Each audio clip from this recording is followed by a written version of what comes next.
welcome. Welcome to a much earlier stream than usual. We've done this on more than a handful of occasions. But it's always an event that encourages us to be this early. I have my coffee here. How is everyone doing, and how is everyone doing in their polls, and how is everyone enjoying Miliastra Wonderland and the new AQ? Hello. Whoa, I just inhaled air. Did you hear that? Hello, Jobster. Monday, Halcyon. Hype. Tass, hello, welcome. Ron, what up? Palaguin, hello. Connie must have just woke up. I've been awake for an hour and a half. Had some oatmeal. I have coffee and water, and we are ready to get into it. Hello, Marceline. Jelly, Cabrilla, welcome, Queerter. Hi.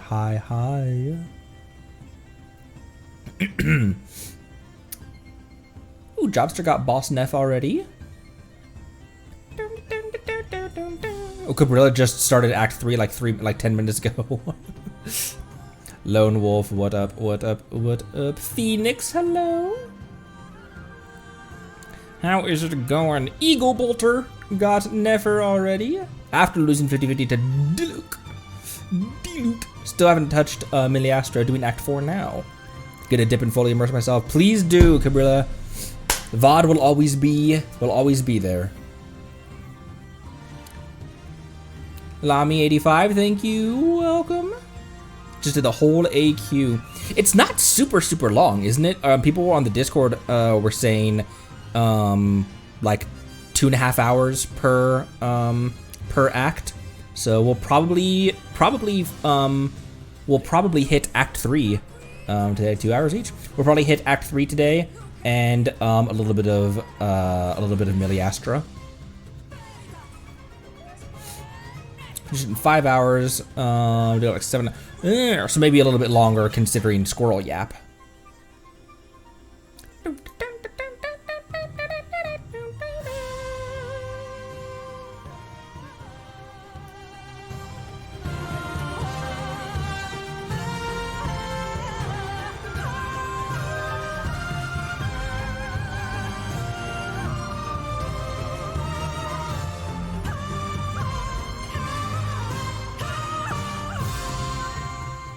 All of the Nod Cry music is so freaking good.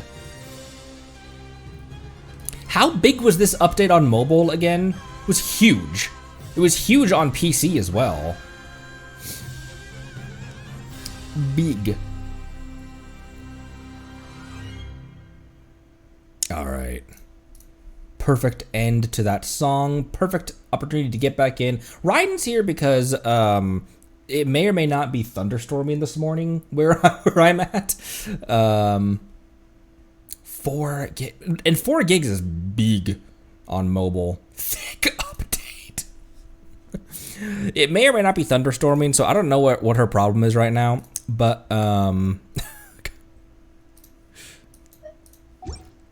Kale is here. I don't know why I never craft artifacts. I did actually craft a goblet for her that ended up rolling like shit. So when I get another one of these, I'll try to reshape it. The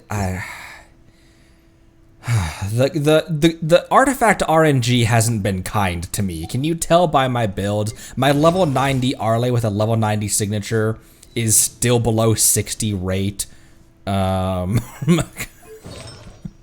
Navia is still at 51 by 206. Who else? Moika is at 49. Now, if Moika has the Serpent Spine, that brings her up, but the artifact RNG has, and I think that's my like the artifact RNG is my penance for being incredibly lucky during this year and a half with characters.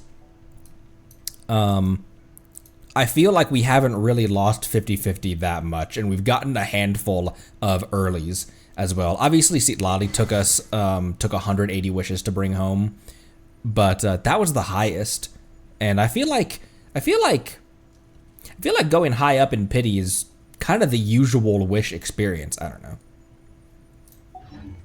know. So Kale is here. Fufu's here. I did hop in with my wife to help her with her dailies and do stuff last night, and I had to resist clicking on all of these exclamation marks. I did click this, click the Miliastra Wonderland and just say not now. But right now I just need to craft 2 resin. Yep, I just need to craft 2 resin. Let's go back to Nut Cry. Did anything change on the map? No, it didn't. Okay. I was wondering if maybe they put like a secret island or something in the update. Meru, thank you for... Oh. Meru, thank you so much for the sub. Been following for a year and honestly my comfort streamer. This community is so wonderful. Send you all my best wishes and love. Gonna watch VOD because starting AQ soon. Thank you so much. Wow, you don't know how much that means to me to be called someone's comfort streamer. Damn. Thank you. That... Shut your face. Wouldn't you agree? It sounded like Goro's VA. Thank you so much, Meru. That's all I want is that's all I wanted to foster is a community, is a comfort community.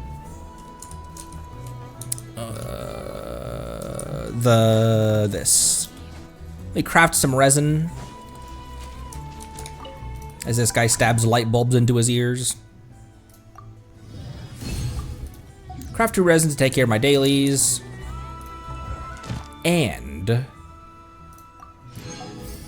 we'll discuss this in just a second, but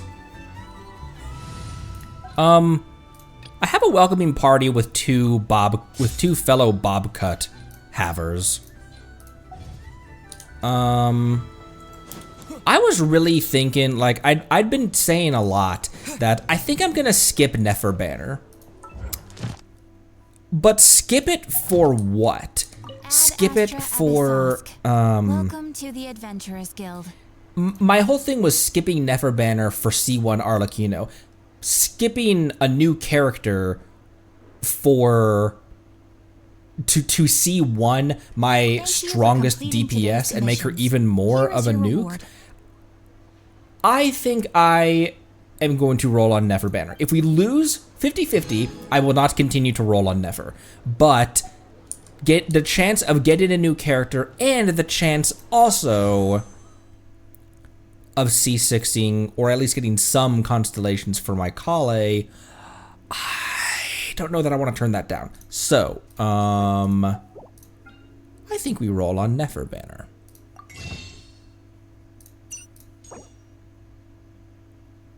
Yes. Yes.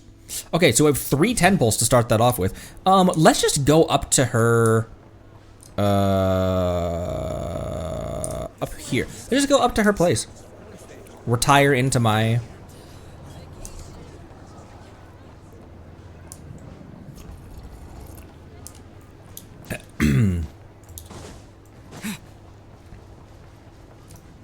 I'm not sure why I swung at those guys. They were doing nothing. They posed no risk to me.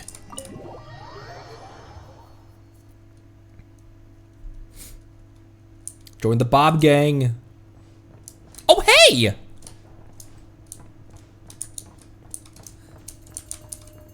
Best girl's here. One of many. Oh my gosh, that freaking uwu face. She has a blonde that's very similar to, never mind. It's much more yellow than Ether's.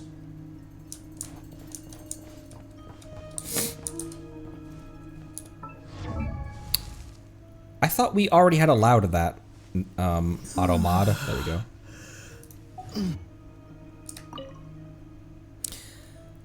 We've had hardly any customers today. There's nothing for me to do. I always say, if you're looking for a lost person or a cat, why bother coming to us when the Adventurers Guild exists? But standing here doing nothing is mind-numbingly dull. Looks like you'd rather be working. I wouldn't go that far, but if I go sneaking off, Nefer will give me an earful. Connery, how about you take over for a day and let me get some fresh air? Otherwise, I'm gonna die of boredom. It's your shift, Yoda. Alright, it's just a suggestion. Guess I'll get back to work. Come on, Ashu, how about you help me out?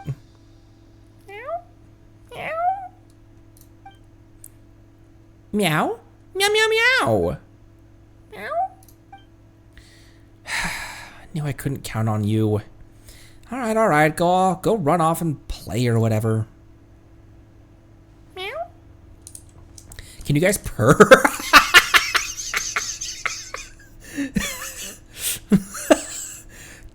Never mind.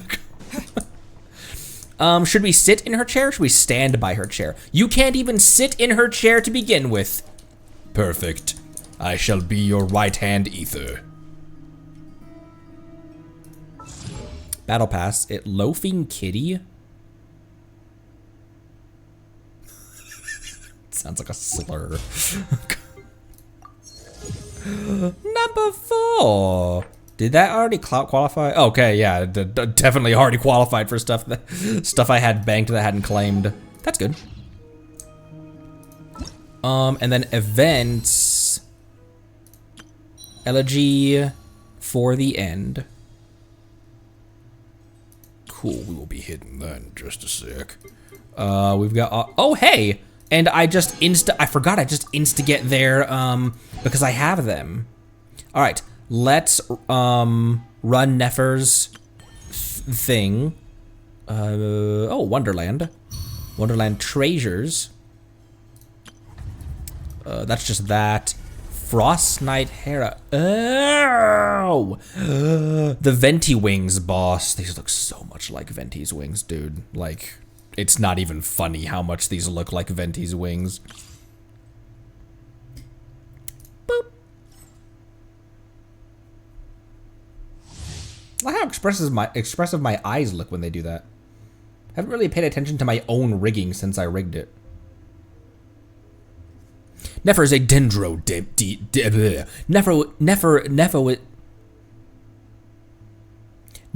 is a dendro damage dealer who enables her party members to trigger lunar bloom reactions, and who can consume verdant dew created by lunar bloom reactions to deal lunar bloom damage. Whenever in party bloom reactions triggered by the party members are converted to lunar bloom, which provides party with valuable verdant dew on top of standard reaction effects. Nefer herself and certain characters can utilize their talents to consume verdant dew to deal lunar bloom damage to opponents. This damage can trigger crit hits. Excuse me. After her skill, she will enter special shadow dance state. While in this state, Nefer can consume verdant dew and hold the attack button to initiate phantasm performance. So skill and then hold attack, dealing massive lunar bloom to opponents. After some time, or after initiating a maximum of 3 phantasm performances, will exit the shadow dance. When moon sign level is ascendant gleam, skill will cause dendro cores to be completed. Seeds of deceit. They look like dendroculuses.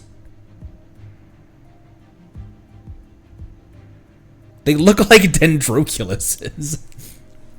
When triggering lunar bloom reactions, whenever finishes charging her charged attacks, she will absorb nearby seeds within a set AoE, which will grant her Veil of Falsehood effects, increasing phantasm performance damage. Party's moon sign and ascendant gleam by default.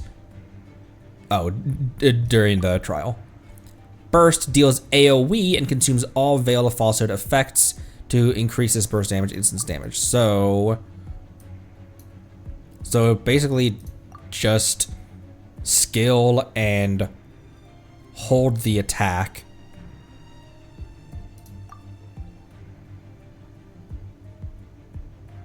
And then we'll figure it out.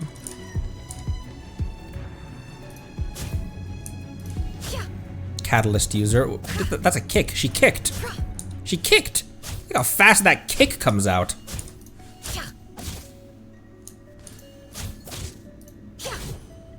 Whoa.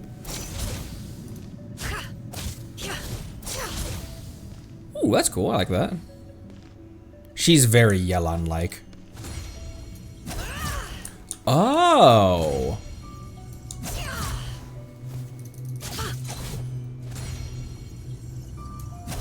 Okay, releasing that is what does that. Because if you just press it, then she just does that, and releasing that button. Ah, so she just slowly ticks down her stamina and then releases after a short time, or you can release it as well. Man, the recovery animation on that third attack is really cool. She floats up in air for a little bit.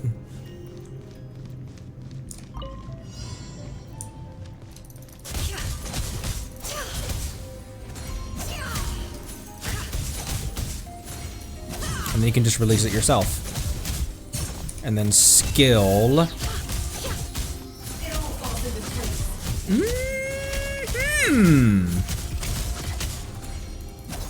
And then ult.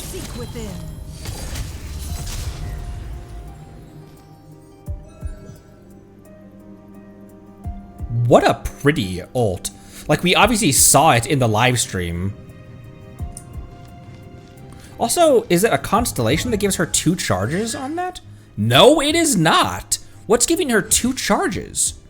An ascension passive?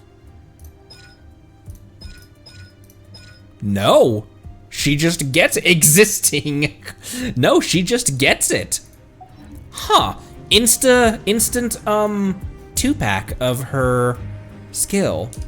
Huh, and Diona? And Diona? Does that seem like a weird choice? Huh. Why does that seem like kind of a weird choice? I don't know why I just tapped that.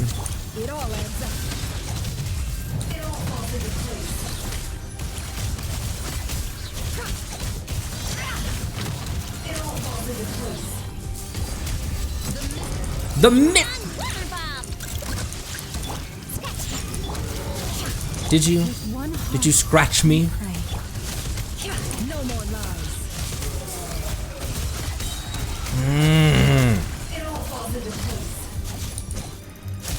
Wow, I know actually, that seems like a much shorter cooldown than 12 seconds on Ino's ult. The deception ends here. Can't hide the truth. You could try, though.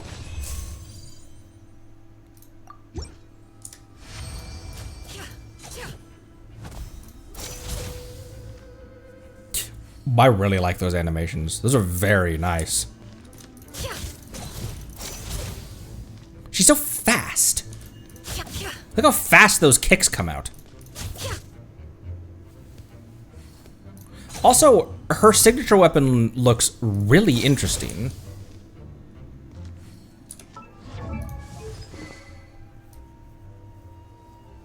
That's a really cool signature weapon. Also, Lauma's is... Oh. Damn, that looks pretty. Check her idols. Actually, I know an easier way to check her idols. It's usually easier to check idols in the character archive because they start idling like immediately. Oh, Ashru. Kitty. Wow, look at the animation on that freaking cat.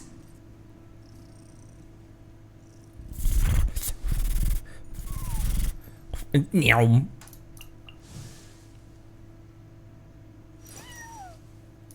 What the hell? Oh, it's like, who are these two?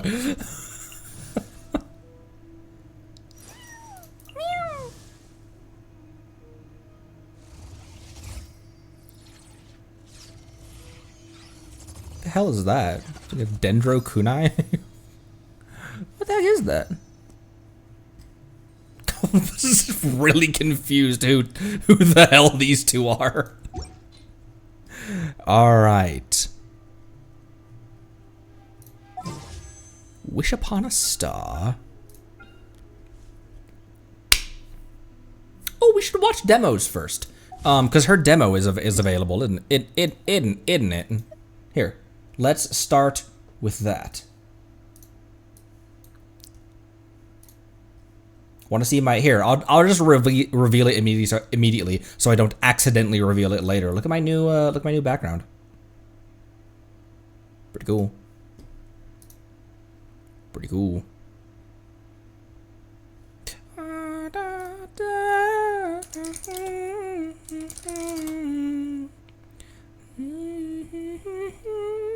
Oh, these are short ones as well. 2 minutes teaser and a 3-minute trailer.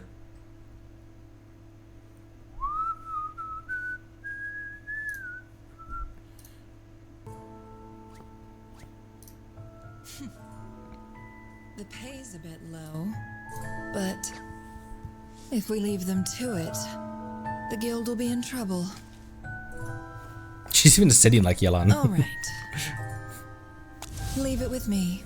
I'll take Oh, is it a chess piece? Wait, hold on. Was that a chess piece? The world No. is a giant web, and people are the threads that connect it together. And so, the person who knows the pattern has the entire world in their pocket. You stop right there! That's the same kind of like Derringer that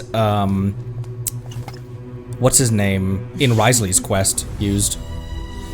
With the right intel and the right planning, plus little force when necessary,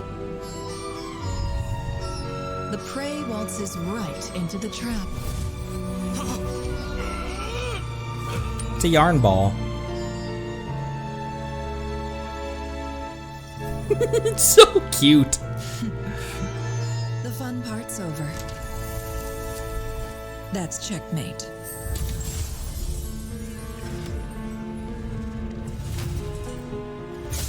It is a chest piece, or a chess piece. Who goes there? Doing dangerous business right under someone else's nose. Typical Bad cat decision. behavior. Spare us! Have mercy! Good evening. Ooh. The Curatorium of Secrets sends its regards.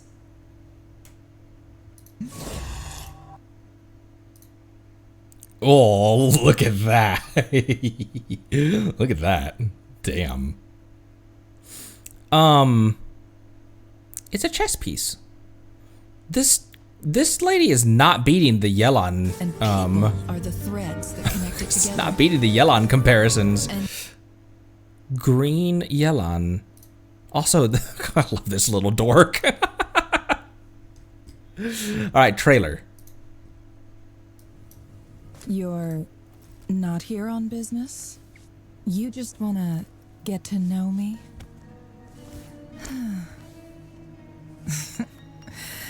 That'll cost a story of your own.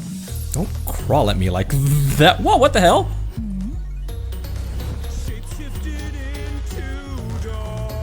Interesting. Next. What the fuck? Too obvious. Next.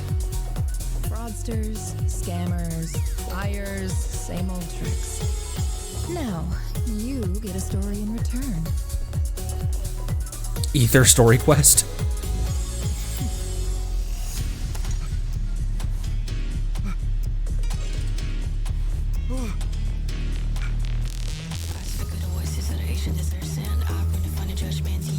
Did you see the expression on Ashru there?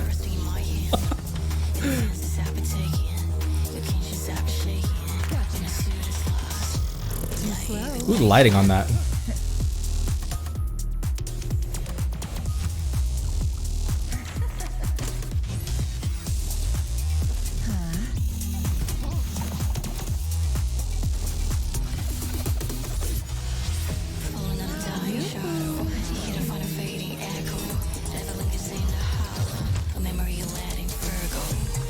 This is your punishment. Whoa, trippy. This is your punishment. I'm sure that our community will be very calm about that statement. Are you okay? Did you hurt yourself? What should we do now? Is that all? Oh. Again, she has like the Aramite eye covering.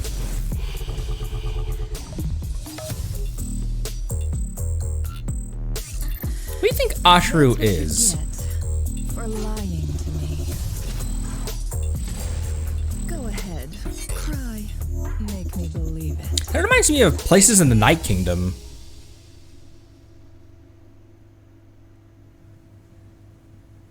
Come again sometime. I'll tell you another. Enticing offer. Right, guys? Come again sometime. I'll tell you another.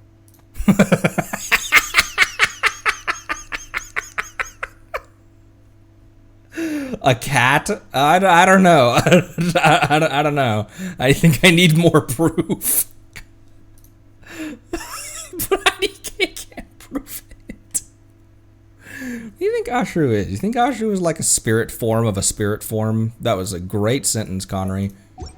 A+ commentary. All right, 3 10 pulls. You. Give me some Kale constellations. Maybe I shouldn't say, give me some Kale constellations. Because then the game might hear me and do me like it did with when beta was on banner. What pity? Or at 0. Right. Why are we at non-zero pity on limited?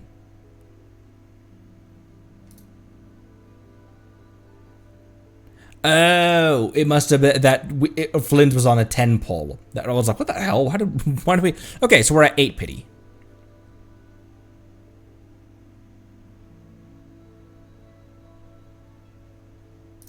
I had to concentrate so hard to make sure I was clicking on the right banner.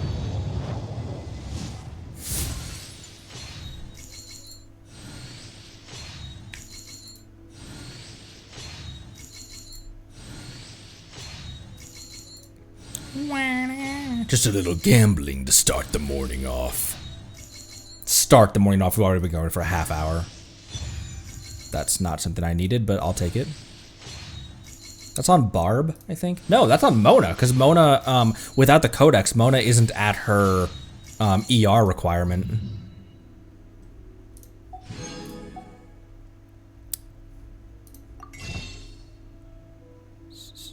Who's next in the glitter shop? Because this is always on a regular rotation. I kind of wish that they would. I kind of wish they would rotate more 4 stars through the glitter shop. I understand why they don't. To keep the 4-star rarity, not a 3-star rarity. 3-star characters. 10 more.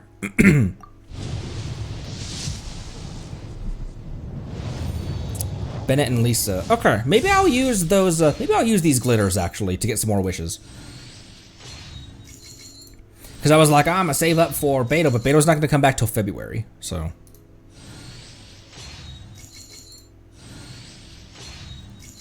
I've only pulled. I have you C6, so that's a free wish. That is a free wish. Yeah, or adding more 4 stars to the shop. Blink, blink. So I actually will just use all of these for fates right now. Because I was like, do I want another, like... The other question would be, when is the next time the Black Cliff Slasher is coming around back in the shop? Because that arrives fairly often, doesn't it? Because it'd be kind of cool to put a Black Cliff Slasher on Beto for drip reasons. And also have that for... Because that's what I usually put on Mawika.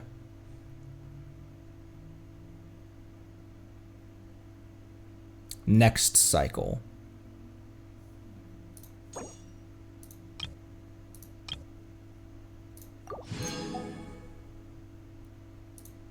I mean, we're gonna continue pulling, so I'll probably be able to get back up in glitter, but okay, 13.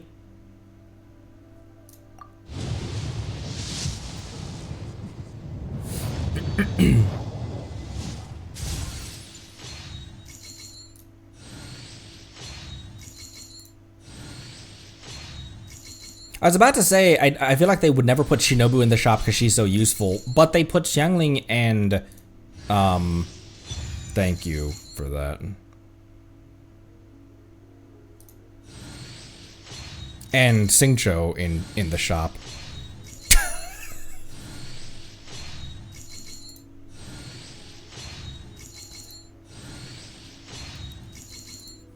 Come on!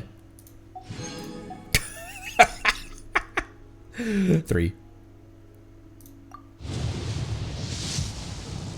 And Benny. Oh right, and Benny as well. Why did I forget that Benny? Man, they put the they put the golden trio in the shop, huh?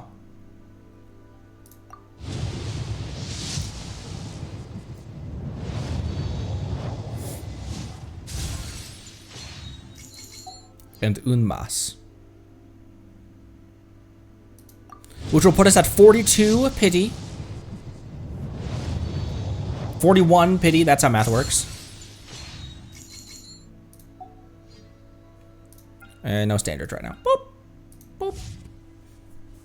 Alright.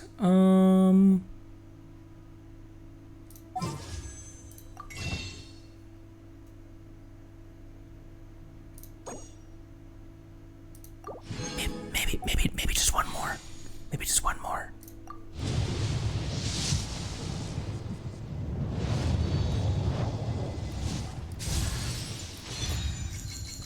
Thanks, bro.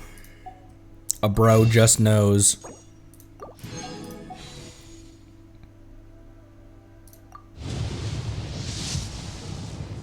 Damn it, Xingqiu. Bro, you already are. He's like, I'm here. Leave me alone for a sec. All right. I wanted the first rolls to be with Bob Crew. Who do you think we should put in here? Llama? Follow me and bask in the soft light of the Llama and moon. Flins?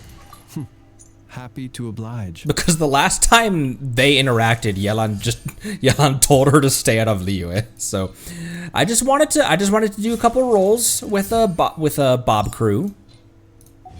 So maybe that will be our oh my gosh, that deer scared the fuck out of me. Kale. Dory actually might make a little more sense than Flynn's. Where the hell is my Dory? I know she's way down here. There we go. Come on, let's go. There's a fortune to be made. Uh-huh. What the? Oh. Where's the exit?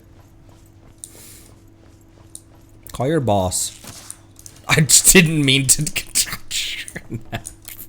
shot at you. Bro, she's so cute and goofy. Look at this little dork. Dork, that's the best way I can describe her. Also, someone mentioned as well that she, like, 90% of her getup is made from a single pair of pants. Like her sleeve and this little cuff on her ankle is made from the same pair of pants, as is her cape. And this as well. Her Mualani. Yeah, like her entire garb is made out of a single pair of pants. She has a bunny suit and then tore up a pair of pants, and that's her getup. She's more pants than panties. I don't think Rosaria is considered a bob. Ooh, check my Bina. My Bina, not blue. No blue. Oh, that's where they put the new boss. Interesting. Where is it? Oh, you know what? There used to just be just a regular elite enemy over here. Oh. Yeah, that used to be just a regular elite enemy. Removed the spawn and made it a boss. Interesting. Do you think they'll ever do anything with this arena? Isn't this the arena that's empty over here on Elinus? Like just an unused arena that they had a boss or they were using it for something and just never did. What did I get with Battle Pass?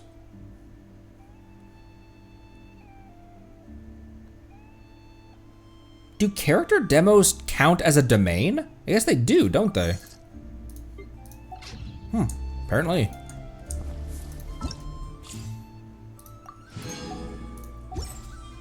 Test runs, huh. I guess they are. All right. Focused experienced mode, please.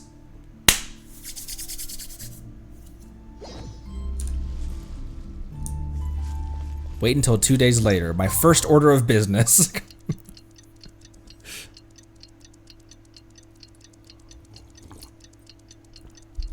Why is that my first order of business?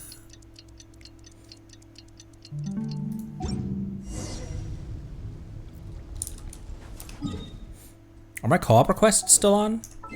They shouldn't be. Or I guess maybe they... Oh yeah, they are. Never mind. Thank you. Go back to Natasha Town.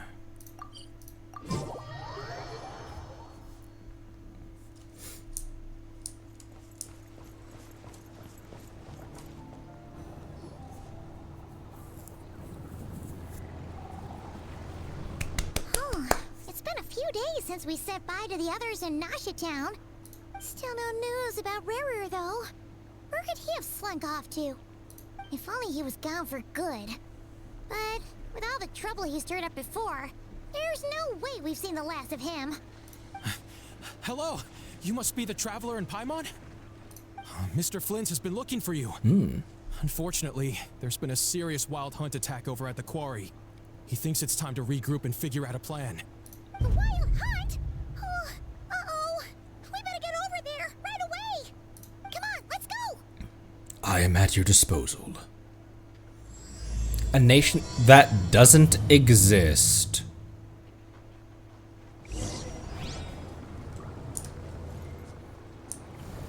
Meet up with the flies at the quarry. Oh, that's right nearby. Yep. Kale agrees. Yep.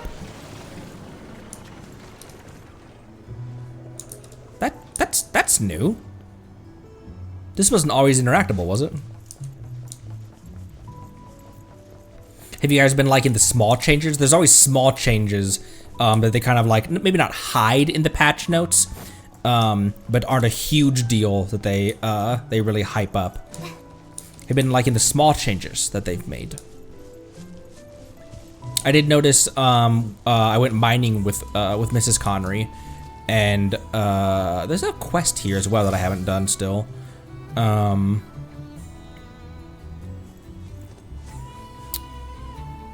When you mine an ore vein, it will tell you when that ore vein has been depleted. However, I don't think it's super accurate because over here, I guess maybe it just considers one collection of ore to be the ore vein. But like over here, it considered this collection right at the base of the teleport mountain. It considered that to be the ore vein, but there's another one right here, like a step away at the base of Mount Tianheng, that I didn't consider to be the rich ore vein. But it'll say like rich ore vein deposit has been depleted or something like that.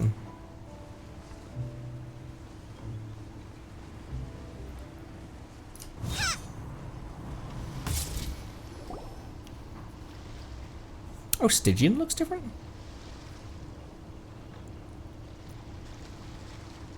The gang's all here.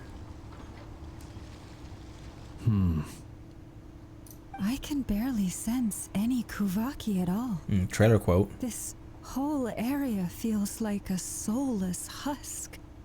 Looks like his appetite truly is insatiable. As if the power of that energy cannon wasn't enough. He's not seriously still getting stronger. What's his endgame here? Ah, everyone's here already. Hey, we made it. So, what's going on? We've all been on high alert since we split up a few days back, expecting Rier to strike again. But it's like he just vanished into thin air. No one has seen him nor found any trace of his presence. That is, until this morning, when a ratnik found signs of wild hunt activity while out here on patrol.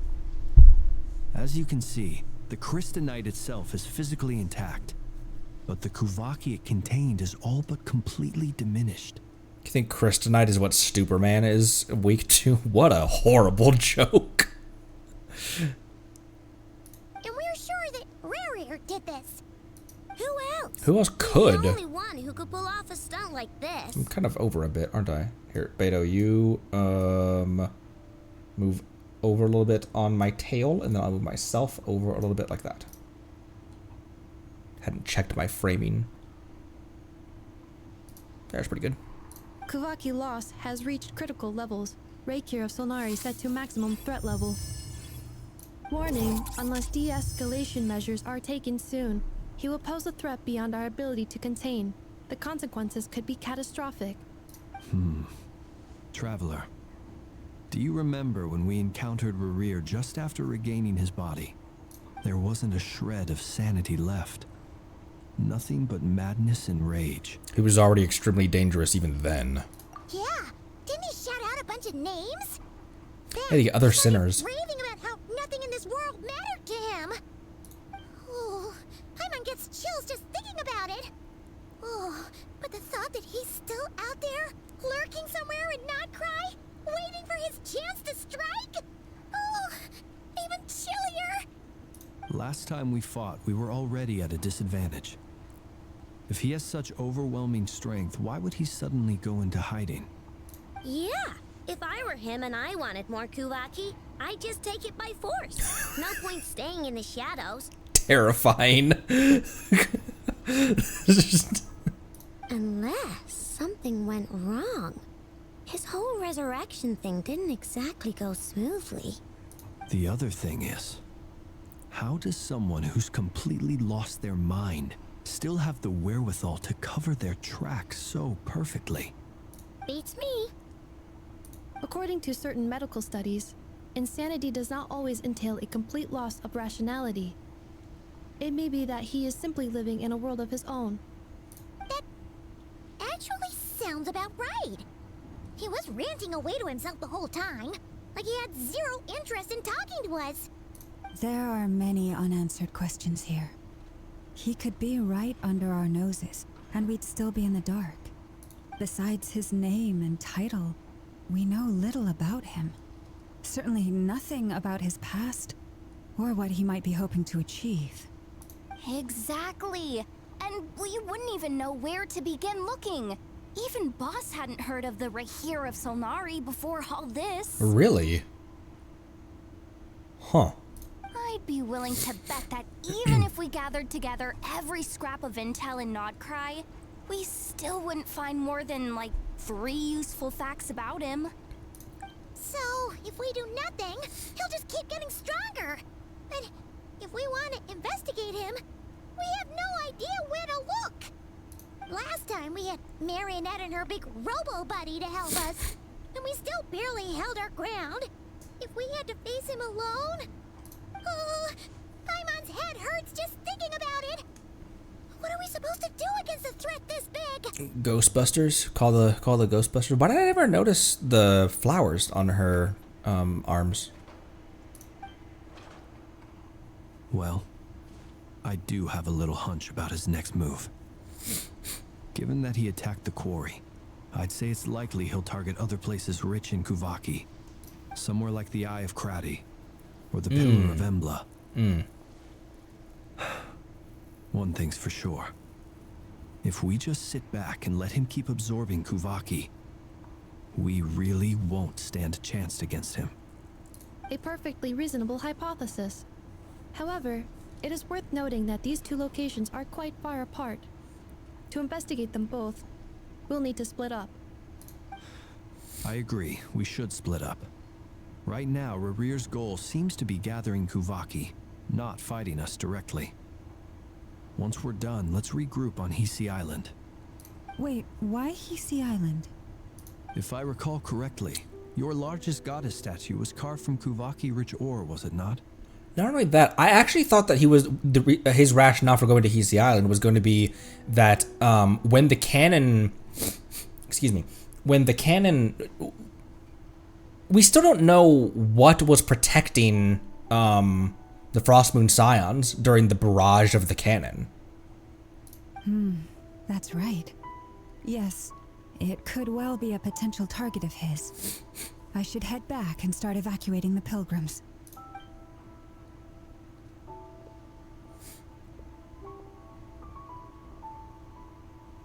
Splitting up's always gonna be risky. But I guess we don't have much choice, right? We're in a race against time here. And if we do run into Rier, what then? Ask him nicely to stop. That's when you follow the third rule of treasure hunting. Run Yeah. like the wind. Didn't you say the third rule was go with the flow? I don't know. Did I? Anyway, whatever. In this situation, go with the flow means go find backup. Agreed. If anyone finds so much as a trace of Rier, do not pursue him. Get out of the area and alert the rest of us as soon as possible. We need to put safety first. All right, we'd better get moving. Come on, Nefer, let's go.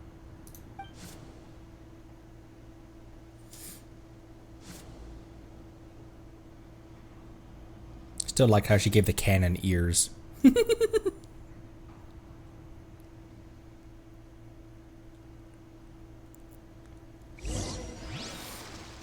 Anyway. Alright, Frostmoon Enclave it is.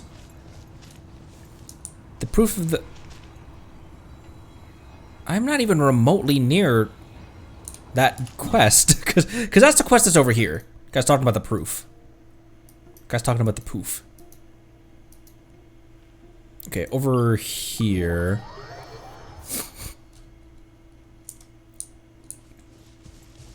I don't think replacing Yelan with Aino would be handy, right? For Ascendant, not Gleam, but...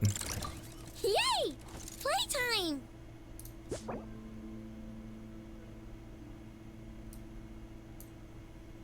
Oh, I still have Moonmane's Blessing for 17 hours, though. Nascent Gleam. I don't think replacing Yelan with Aino would be helpful, do you? Yelan just has so much raw power. Let's go get ourselves. Let's go get ourselves killed by a sinner of Conria.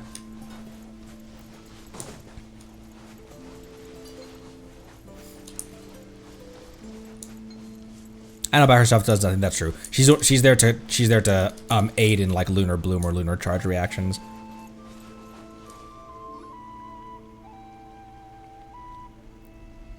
Any leads? Nope. Diddly squat. No clues to where he might be hiding. It's like he's a ghost. It feels like we're sitting on a powder keg off at any second. Oh, I hate this feeling. I'd rather face him head on than be left hanging like this. What a random cutaway to... So, you guys didn't find anything either? Not loving the word either.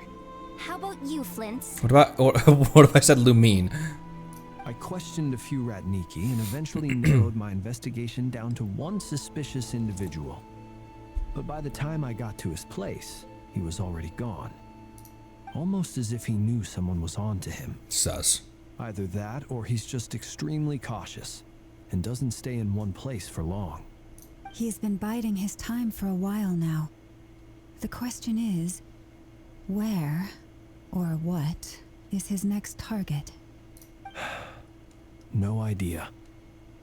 Since regaining his body, he seems to have lost all interest in the fragment in my possession.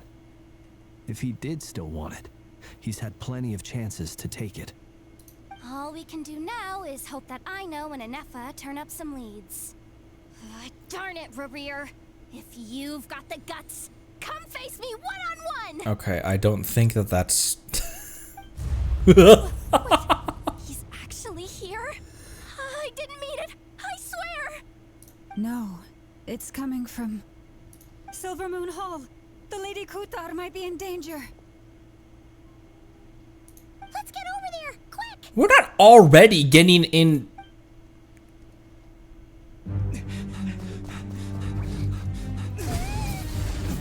We're already having this scene?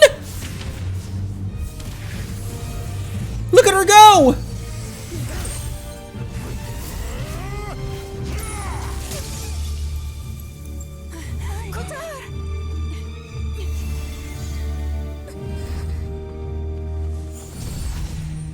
Whoa.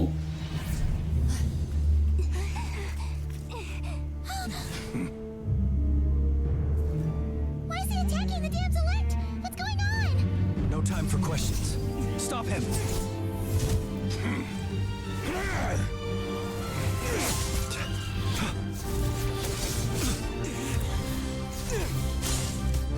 You know, a dull blade would have cut him in half immediately. This is insane. Yehuda, get Kutar out of here. On it.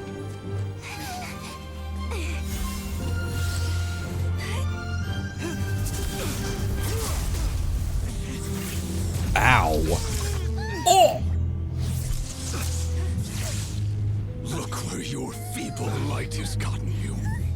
Now Come on, trying to undo the ropes. plunge into darkness. Thalindus, soon I will find a way. Watch out.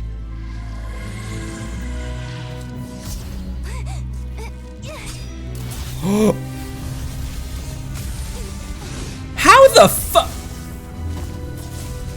How did she even stop it for a second?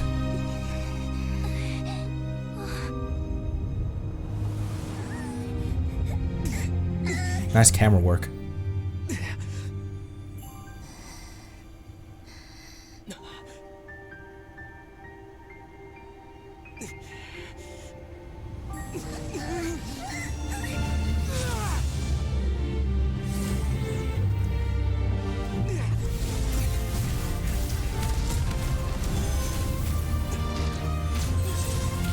Ooh!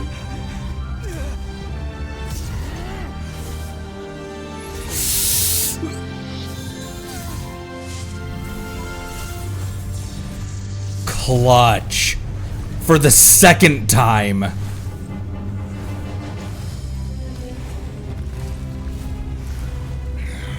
my gosh, his cape looks amazing. Even if it means turning this place to ashes.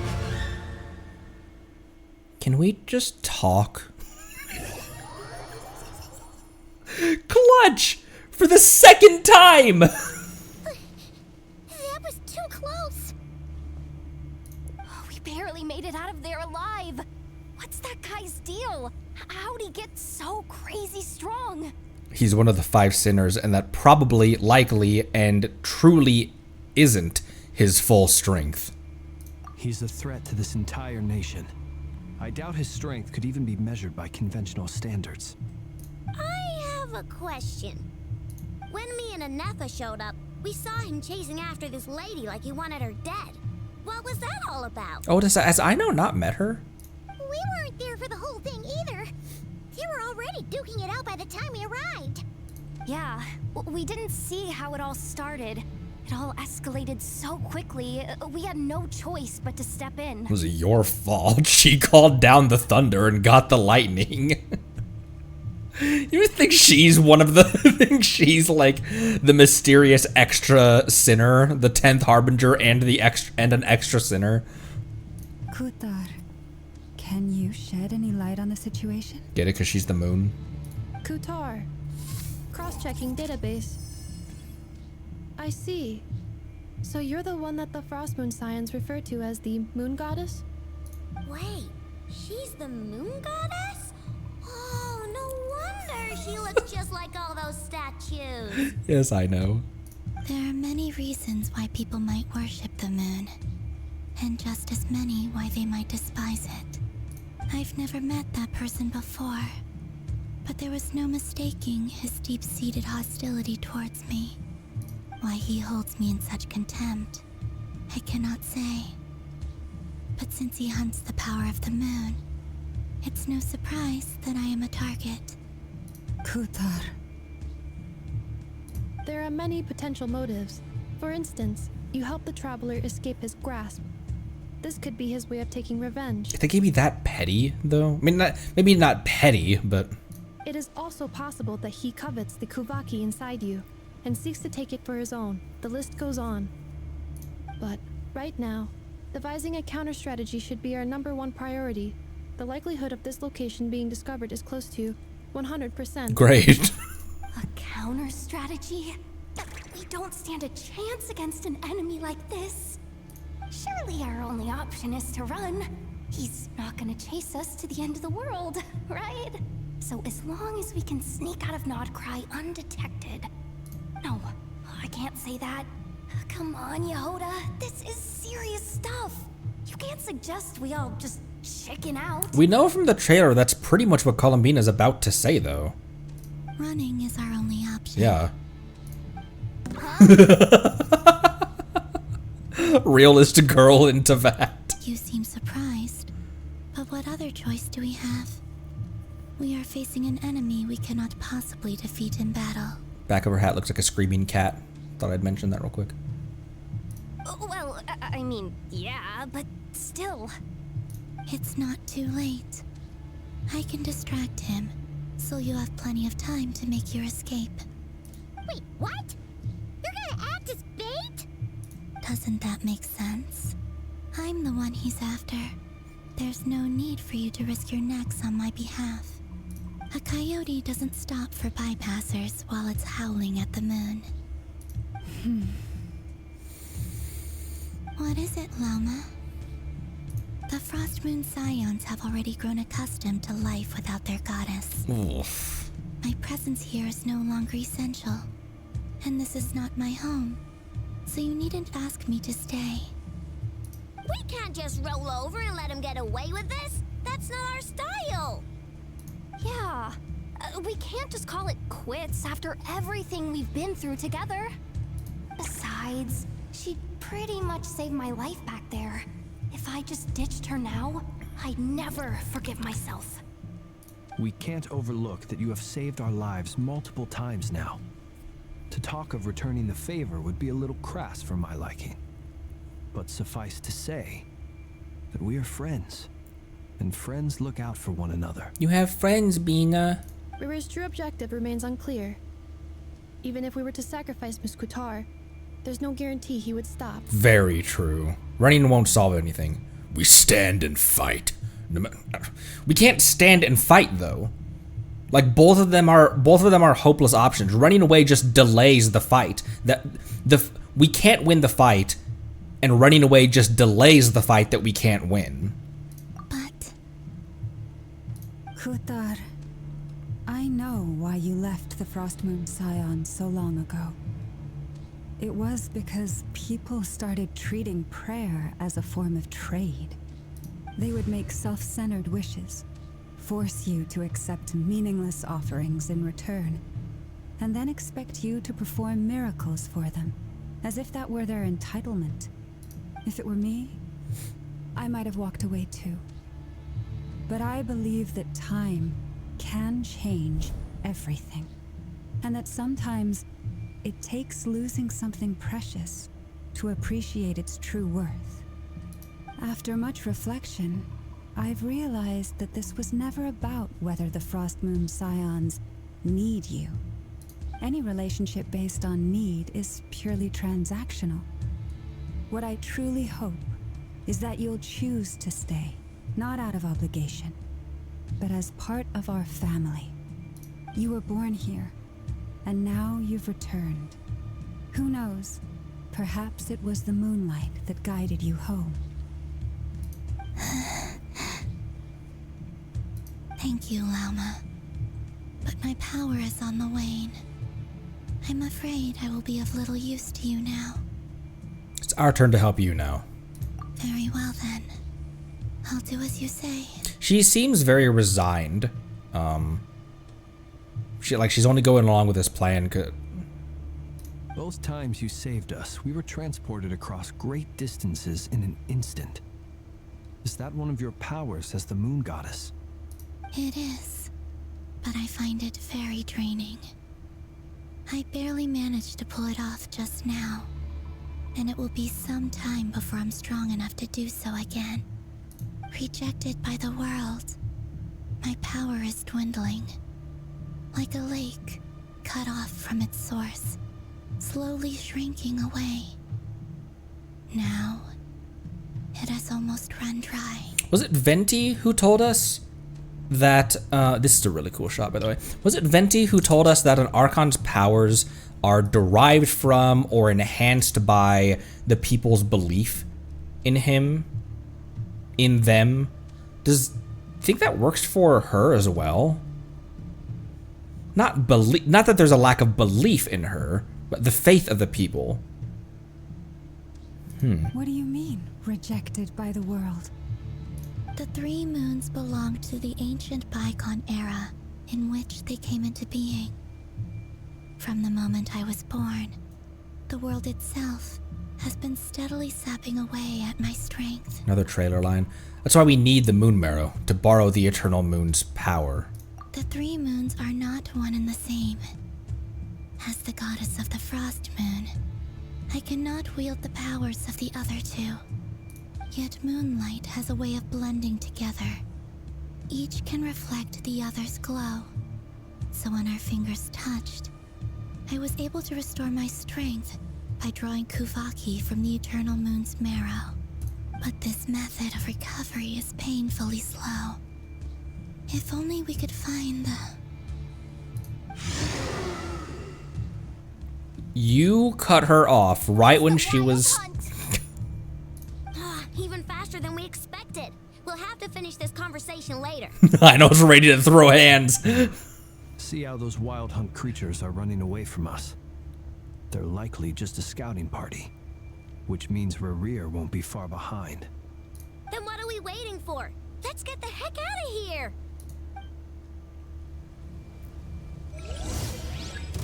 Oh! Oh, hey, trial everyone! By the frost moon of old. Oh, they just keep coming! This is driving me nuts! Wow, damn, look at that damage from him. There's too many of them! And this time, we can't fall back onto the dark house to escape. This goes on much longer. It's cool to give you a chance to, wow, 196 out of him just then. The long sleep beckons.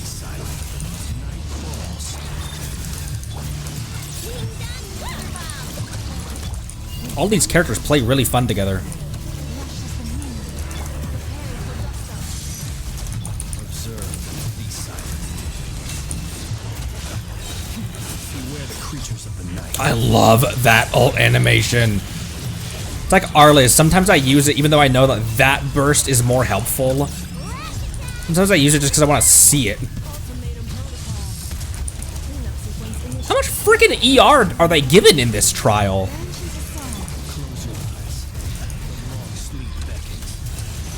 That one was an accident using the cutscene burst.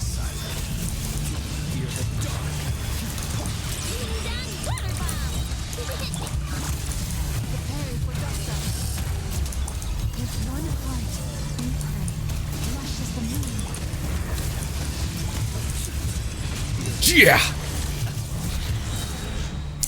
Call a single bow shot.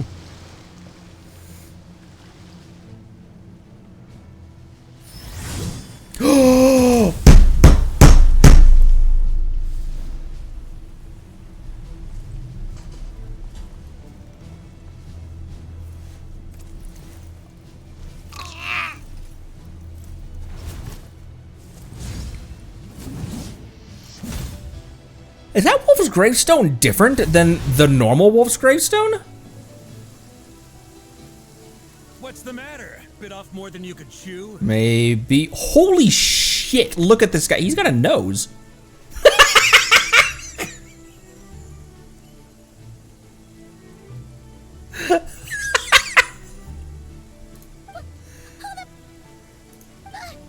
are you? It's him. Uncle Varka! You're back from Rier?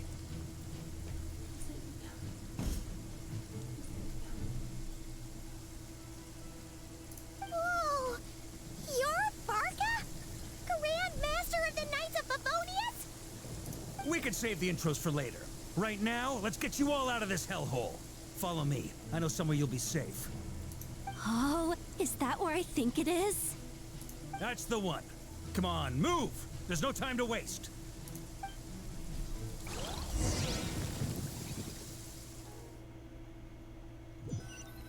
Okay, sir.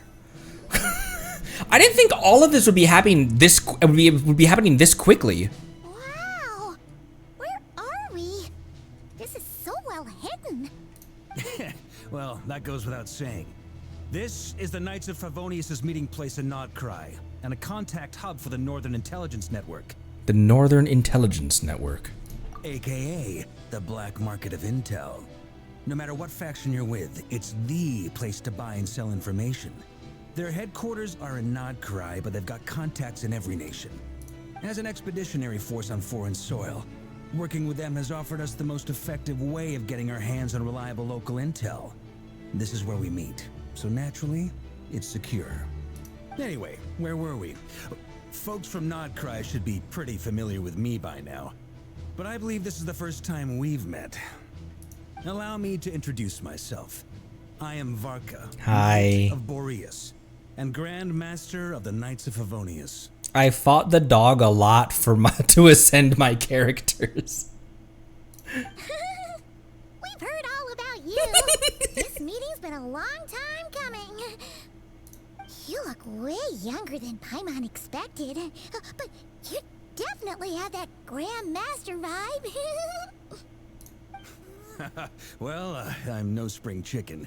Just not showing my age yet. Look how detailed his face seems. So much more detailed than like any of the. When are they gonna give Diluc proper treatment? Diluc still looks like he's 4.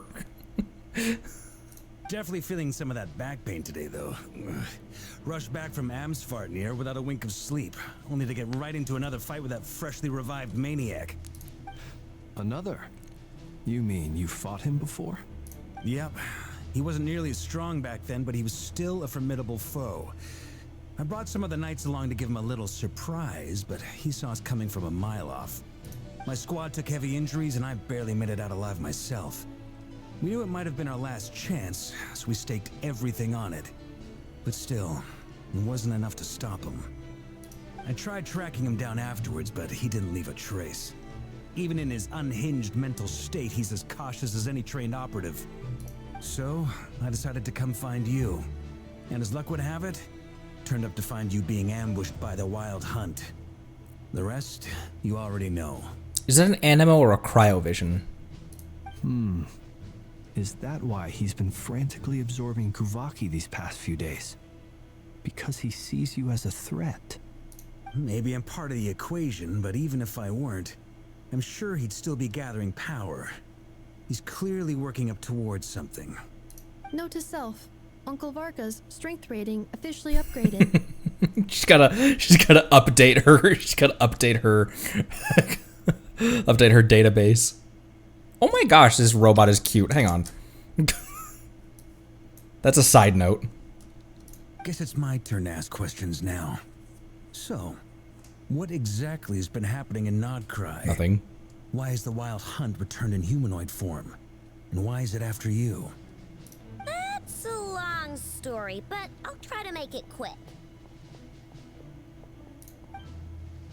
I know brings Varka up to speed about what happened before. Wow, I had no idea so much had happened. Sounds like you guys have really been through it. I know, sitting on the table. So, the Kutar is actually a Fatui Harbinger.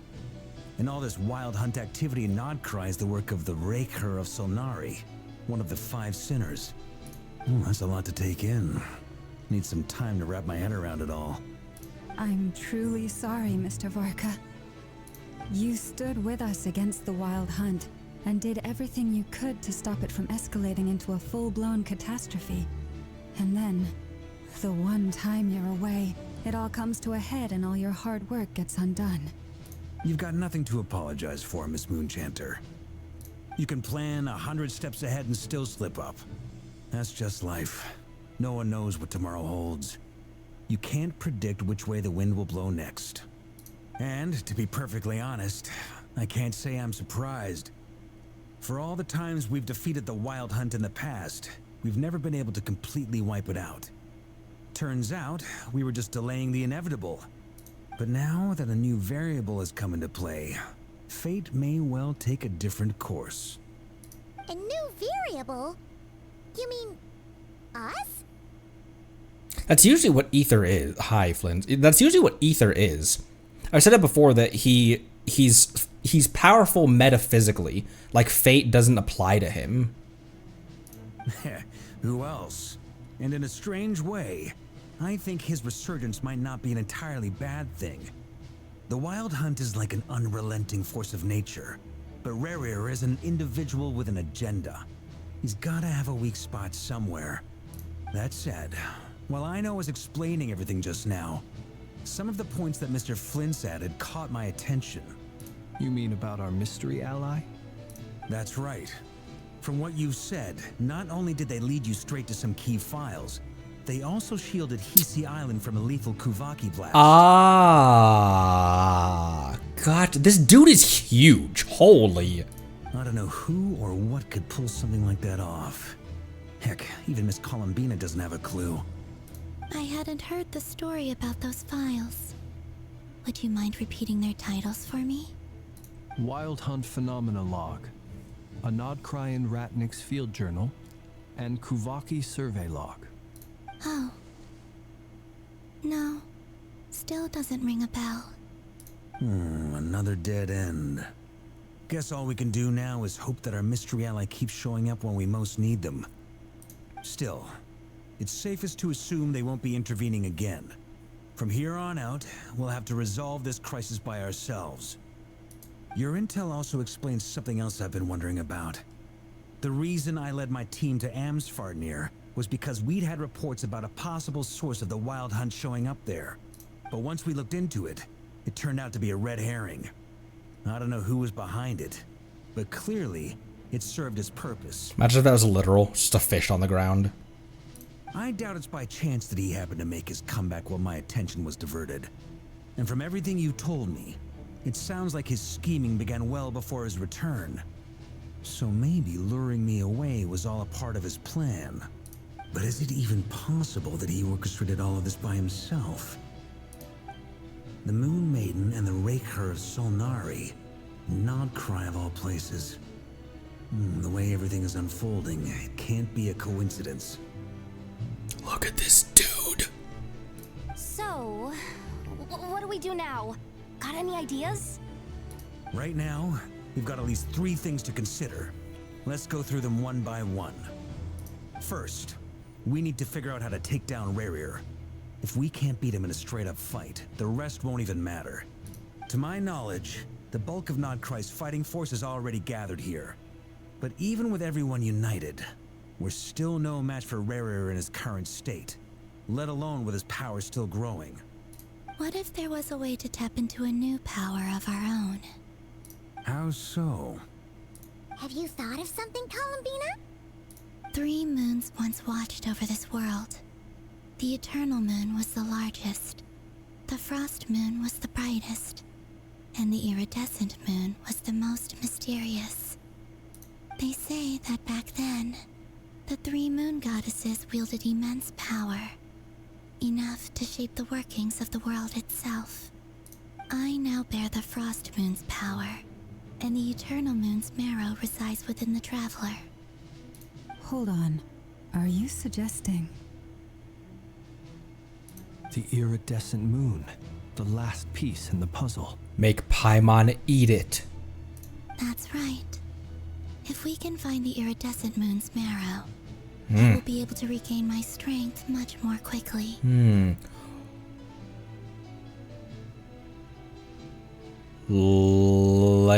Layla just got a lot more sus, in my opinion, from what we know from the trailer.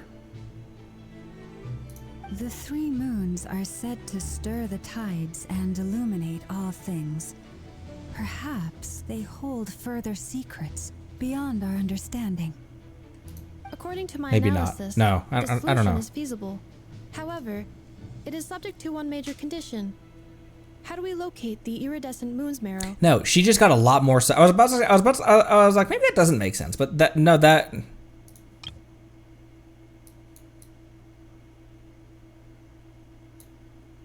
Hang on. I'm.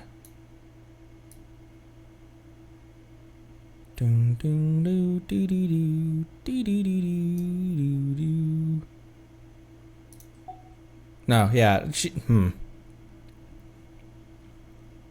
Layla got a lot more sus. I know a way, but we will need to visit the Fatui's Experimental Design Bureau. The Experimental Design Bureau? Are you saying we need to involve Marionette? Don't worry, I'm sure she'll be happy about that prospect. Yes. I must speak with Sandrone. It's a long way from here to the Experimental Design Bureau. There's a high chance you'll be spotted. You shouldn't go alone. I shall go with her. Then that's settled. Next up, our second priority. Somehow, we need to figure out Rier's end goal. As you saw for yourselves, when he was still in his wild hunt form, everything he did was for the sake of recovering his body and resurrecting himself. His first act since then, after laying low for a while, was to try and assassinate this young lady. People's obsessions often reveal their greatest vulnerabilities. True. There must be a reason why he despises the moon so deeply. Perhaps it sheds some light on his title, the Rier of Solnari. The Wild Hunt has plagued Nodcry for centuries now. If we want to stop it for good, we have to get to the root cause of what's driving it. Rier of Solnari, what does that mean? Does that have any relation to the fact that Sol is sun?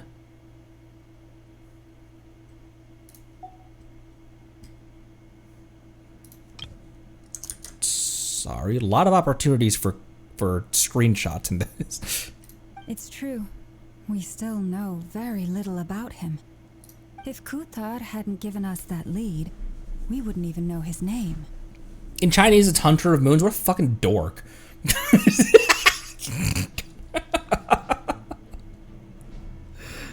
But where would we even start?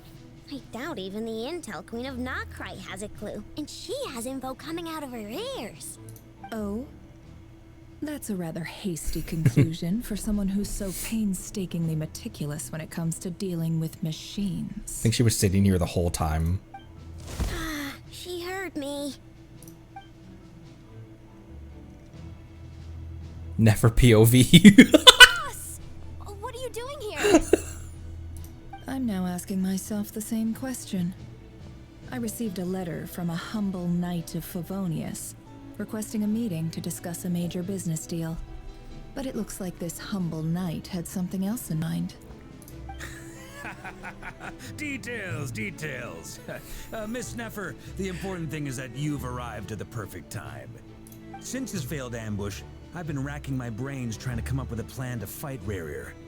Given the severity of the situation, I think it's fair to say that our only chance lies in uniting as one. And I'm talking all the factions in Nodcry. Another trailer quote. That's really cool that a huge part of the trailer stuff is being introduced so early. It means that like you're not I know what to expect. I know it like there's a voice line that I know like is going to happen later on. It sets up more questions for later on where you don't know things going forward, you know? They like a lot of the big quotes and even the big cutscenes as well from the trailer happen really soon so that it keeps you guessing. We can't do this without the curatorium, but I knew it'd be a tough job to win you over. So, I took the liberty of reaching out for a little chat. Wait a sec. How did you even hear about this place, Nefer? Didn't you say this is meant to be the Knights of Favonius' meeting spot? And a contact hub for the Northern Intelligence Network? And isn't it supposed to be super hidden? You really think he could have gotten settled in Nodcry without my help? Besides, I'm the one running this gig. Of course I know where the meeting place is. You mean you're... Allow me to introduce the current head of the Northern Intelligence Network. If it's intel you're after, she's your woman. Pretty much seen and heard it all. Please spare me the flattery. Let's cut to the chase. Seems like you've run into some trouble, huh? You bring Nefer up to speed on what's been happening. Well, this certainly qualifies as an unforeseen crisis. On behalf of the Curatorium of Secrets, I wish you all the best of luck. So you're just going to sit this one out? Why should I get involved? What could possibly be in it for me? Look at that smile. What if we told you we can't do this without you? Oh? Then I'd say you'd better make it worth my while. I don't work for free. I can't put a price on something like this. It's just not in my nature. But then again, you and I have always been polar opposites in this regard. So I can't exactly say I didn't see this coming. If you insist on compensation, I will pay you. Consider this a formal commission. Sound fair? You just don't give up, do you? Too bad. I know you well enough to know you can't afford my prices. All right, Nicole. The riskier the job, the more it'll cost. And a moon chanter's stipend isn't exactly generous. Unless you're planning to start passing the donation box around among the faithful. Boss, just a thought. If they come up short, maybe you can take the difference out of my next few paychecks. Things got really dangerous during the fight with Rier. If this girl hadn't saved me, I'd be ley line fodder by now. Ooh. I'd be gone for good, boss. That's a horrible way of putting that. I'd be ley line fodder. She returned to the ley lines. That's a horrible way of putting that. Of like thinking about what... Zenless Nicole, not witch Nicole. Yeah, I should have clarified. If there's any way we can make this work, I'd really like to help her. Please? I'm begging you. This is why I'm always telling you never accept favors. They are the hardest debts to repay. You have to be careful who you get involved with, or you invite all kinds of misfortune. Very well, Yehoda, I will help. But just this once. Don't count on this happening again. It'll happen again. Flynn's. That fragment that Rier was after. Do you still have it on you? Of course. Let me borrow it. I need it to follow up on some leads. Wait, you actually have some leads? Shh. This is top secret information. I get it. We all have things we'd rather keep to ourselves. Plus, I know we can count on you, so we'll leave the intel gathering in your hands. And that brings me to the third and final item. We need to find a way to distract him. We need time to make our move, so someone will have to stall him. I'm in for this part, no matter what. Anyone coming with? Yes, please. I'll go with you. That's the first bark of this stream. That's surprising. Count me in too. Come off it, you two. Quit playing heroes. I'm way ahead of you here. And Nefer did a scan of the Moon Goddess's Kuvaki signature, and we're gonna use it to make some decoys over at the Krumkake craft shop. Anyone who's in, follow me. Once they're ready, we'll deploy the decoys across Notcry. So as long as the rest of you keep moving, he won't catch on to your scent and won't be able to track you down. I'm pretty stinky. I like it. Genius idea. No biggie. All right then, we'll split into 3 teams. Once your team has finished their mission, return here and wait for the others. Dismissed. A leader.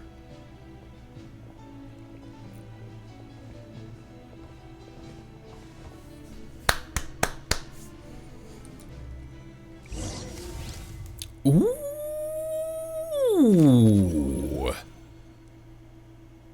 Look at the little bean.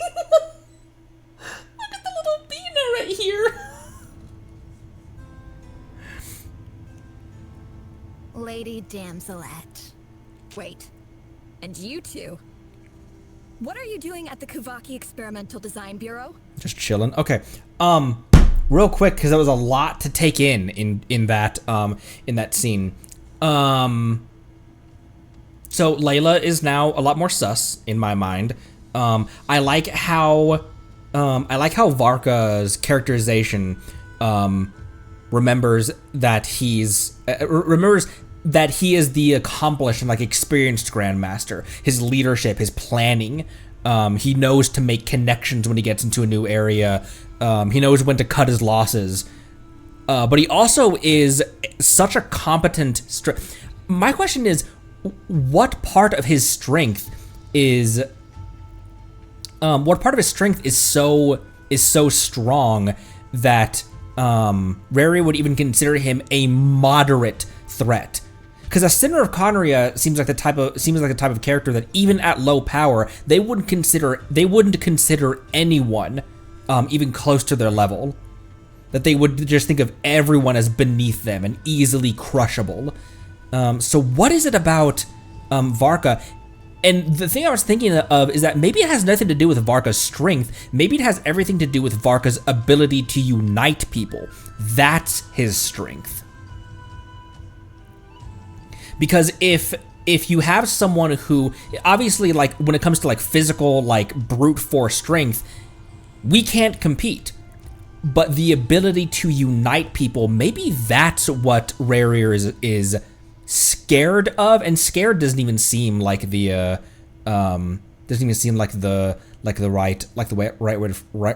way to phrase it. Trained directly by Hex and Circle, and direct connections to Ryan as well. I wonder if we'll get interactions between the other sinners, like Ryandotter, and especially because Ryandotter is now merged with a Shade.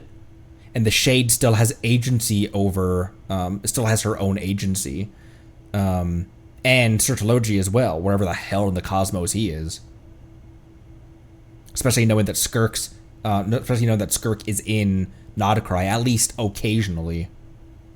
And then another thing, not about the lore, but I think the reason that I that I fell in love with Varka's design instantaneously, and why I'm so excited that his voice and his characterization and everything is living up right alongside my love for his design, is that he looks like, this is going to be a really weird way to phrase it, but he looks like if Link was a tall, mature, hot man. That's the only way I can phrase it. Just like his long blonde hair and just that sharp jaw that he has. He's like, what if Link was a Giga Chad? Chad Link, exactly. It's exactly what I was thinking. I can't wait for him to come back around. He might now fall in line with Alice. I think Columbina is still out front in like first place for characters that I want to obtain, and then Alice and Varka are now directly next to each other. We've been doing our best to mind our own business lately. But if you're just gonna waltz up here like this, you're seriously pressing your luck. Don't blame us for doing what we have to. You really think that's gonna scare us off? We're not looking for any trouble. I just want to see Sandrone. Do I need to remind you that you're still a wanted fugitive for deserting us? Okay, then call someone. Do something about it. Out of consideration for our former ties and the crisis we're all up against, we'll let you leave in one piece. But don't even think about trying to get inside. Let them in. Oh my gosh, her theme! But... Are you going to make me repeat that? No, my lady. Sandrone seems to be in a good mood. Must be maintenance day. Oh my gosh, what a savage. Even this piano theme is played with such spite and sass. The staccatos on the low notes. Doom, doom, da doom. What a savage. Effortlessly roasts her bot like when she's not even in the same room.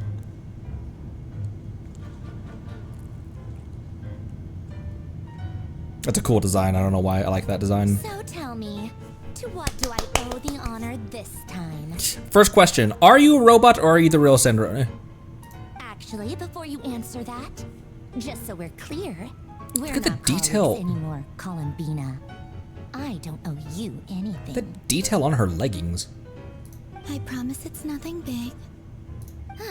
It seems like you've gotten the wrong idea here. The only reason I let you in was because I was bored. It seemed like a way to kill some time and satisfy my own curiosity. Tsundere. Whatever miscalculations I may or may not have made in the past, I haven't lost the plot enough to even consider sticking my neck out for your sakes. I'd like to speak with Arlecchino. Wait. Why would we assume that Sandrone has like direct contact with Arlecchino? What? Huh? You mean the name? Is it because they're both still official harbingers and she just knows that, like, hey, can you get in contact with your colleague? Because I'm not a colleague anymore. I'd like to speak with Arlecchino. Is she in Nodcry? No, she's not. Once the work on this facility was completed, she went back with the rooster and Regrator. Nose. The only ones in Nodcry are me and... what is it you need to speak to her about anyway? Rier is hunting me. If I'm going to face him, I must first retrieve the lost moon.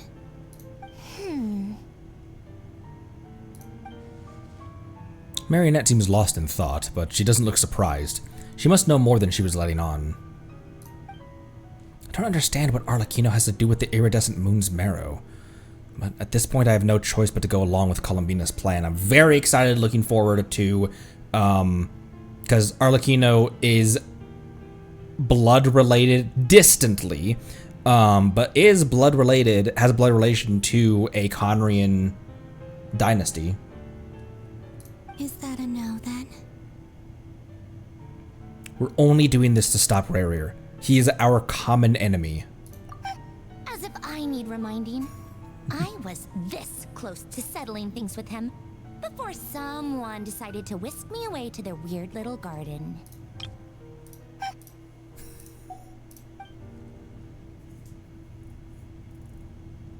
Have you held any tea parties lately? Tea parties? Yeah, obviously. You don't seriously think we'd pack it all in just because you aren't here. If anything, they've been more eventful than ever. Just me, Arlecchino, and a bunch of insolent, insensitive guests who won't stop asking where you've gone.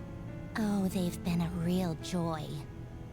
I bet you served them the worst tea you have. Just like you used to do to me when I upset you. Who cares about how good the tea is when there's no one around to drink it? I keep losing people. Oh, that's a less fun line. First Rosaline, now you? I'm running out of people who can make me laugh. Honestly, what could be more ridiculous than the multi-centenarian goddess, who's only ever had the plain herbal tea she received as offerings?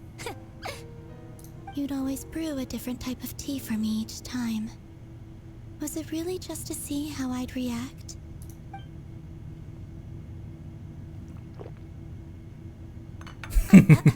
Well, duh. Why else? Watching you squirm was practically my only form of entertainment. Or was she genuinely trying to introduce Columbina to new flavors? Maybe all that coldness is just an act. You think? Is he stupid? And they actually get along. As if I... As if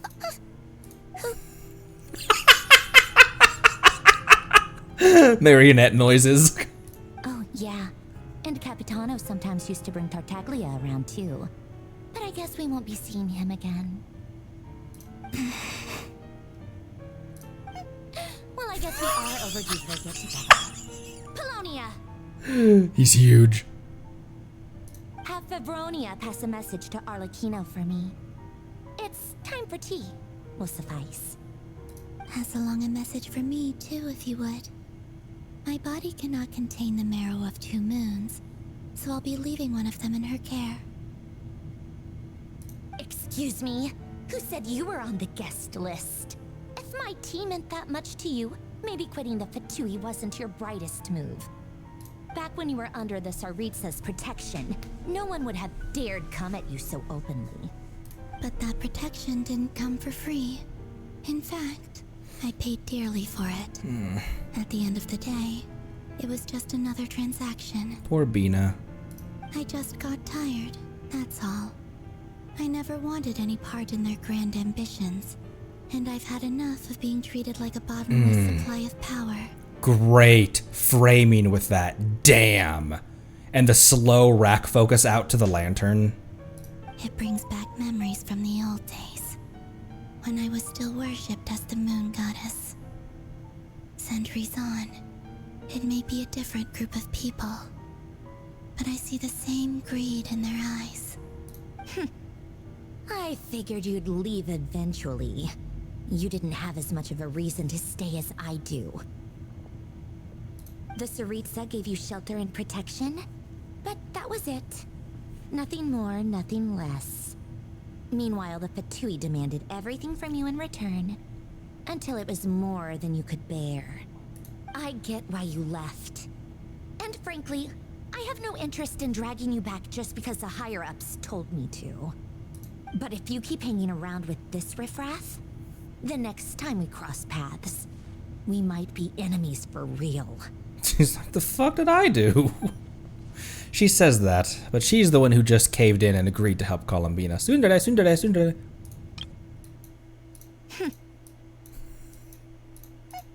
Well, I guess we are over. Well, I guess...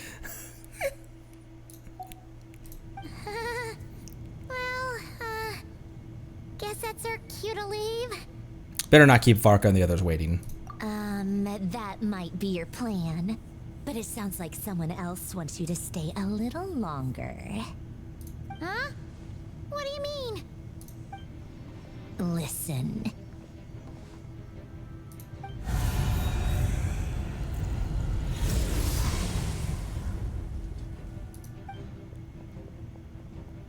My lady, it's the Wild Hunt. A horde of monsters is headed straight for the facility. Another uninvited guest trying to crash my tea party. Clear the area. I'll handle this. Wait, we saw Rier standing before this glass pane with Wait, what? You want us to leave you here by yourself? You'll be lucky to make it out of this gosh, alive. her squeaks. You really think you can afford to worry about me? Go on, get out of here. You may have stopped Polonia from crushing him last time, but I've made sure that won't happen again. The entire Experimental Design Bureau is rigged for war. Stay and watch if you want, but it'll be at your own risk. You're not flagged as friendlies in the weapon system. All right, fair enough. Just be careful, okay? Don't tell me what to do. Be careful. Look, if you're leaving, make it quick, or you'll just get in my way. There's a secret passage on the second floor. It'll take you right to the plains out back. Stare all you want, Columbina. You're not getting another invitation to my tea party. I love them. I know. But thank you anyway, Sandrone. This is exactly why you shouldn't hang around with those people. All their melodrama and sentimental nonsense is rubbing off on you.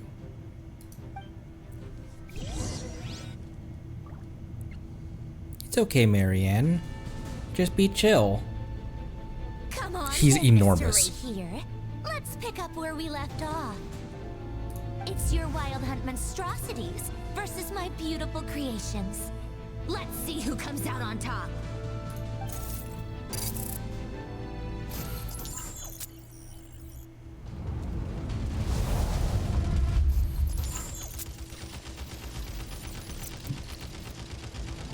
Oh!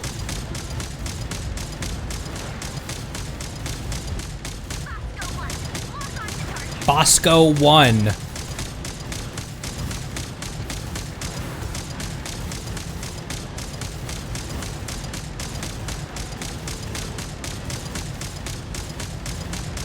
Look at her up in the corner there. Imagine they give us a trial Sandrone right here.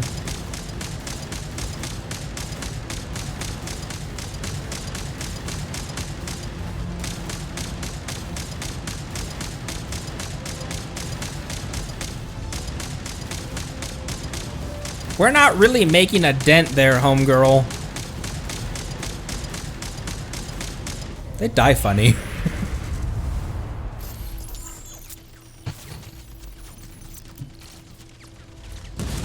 Oh!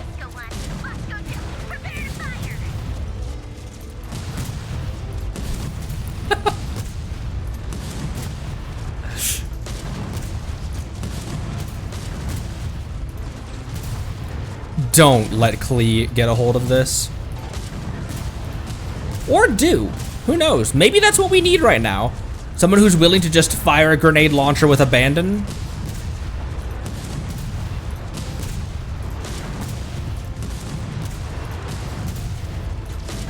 The camera hopping up every now and then is a little distracting. Is a little distracting.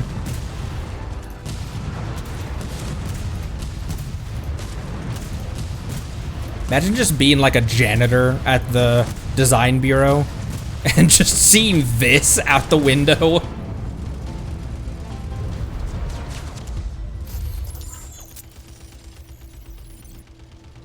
That's it. Keep them pinned down.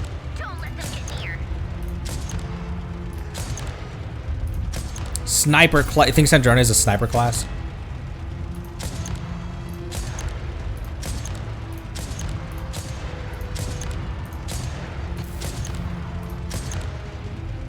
Why did the screen flicker just then?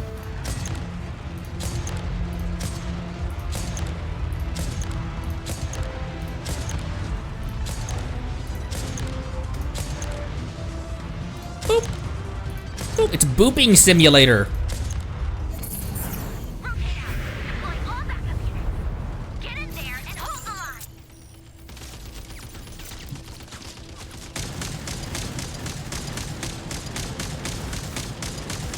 They're huge.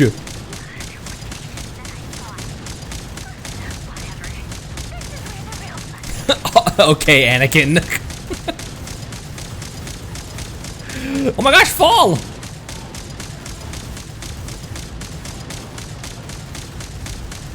This is where the fun begins.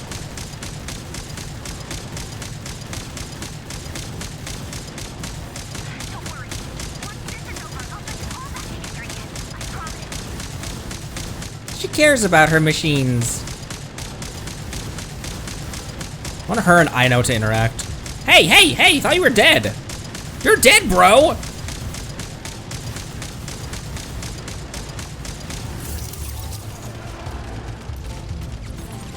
Finally, the Rier himself. Time to... Huh? Where'd he go?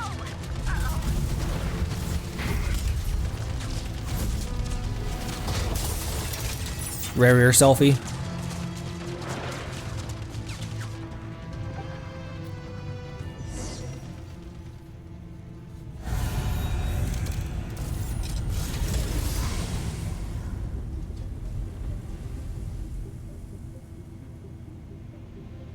Hello, sir.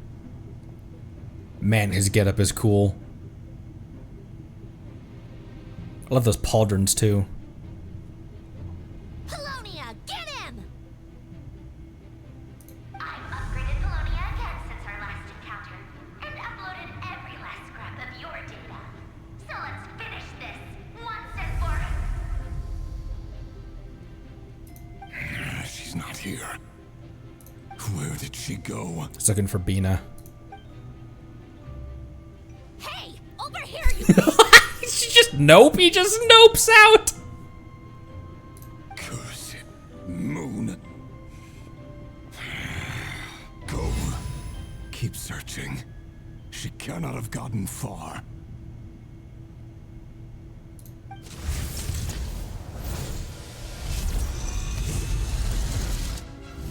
Not a chance.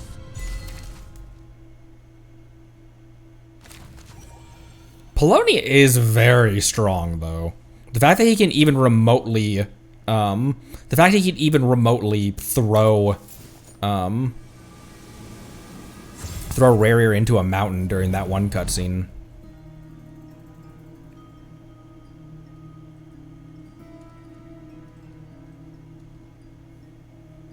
So this is your method for investigating Rier's past. It almost looks like some kind of ceremony. Good deduction. But it's quite a different affair from what you're used to with the Frostmoon Scions. Whoa! First time I've ever been in here. Boss always said it was off limits, so I pictured some kind of creepy dungeon. But it's actually kind of nice. Maybe it is a creepy dungeon. We can't rule that out yet. Not Nefer, Yehuda. Oh, I guess this must be Sumeru decor? That's where Boss is from. And that nice shopkeeper who sold me my treasure compass. She's so cute, dude. I love her. I'm not sure exactly what you've got planned, but it looks like you're all set. When do we begin? Whenever we wish. But for some reason, I've got a feeling this isn't going to end well. I've never faced Rier myself, but from what you've told me, his power is beyond anything I could imagine. I, on the other hand, am just an ordinary businesswoman. Our paths should never have crossed, yet here I am, forced to make an enemy of him. We've talked about that a couple times. There's a lot of vision holders that realistically, they're kind of like Xiangling is just a chef. Yeah, she has a vision, but she's just a chef. Guoba is god of the stove, but Xiangling herself, and like, why can I never remember Yoimiya's name?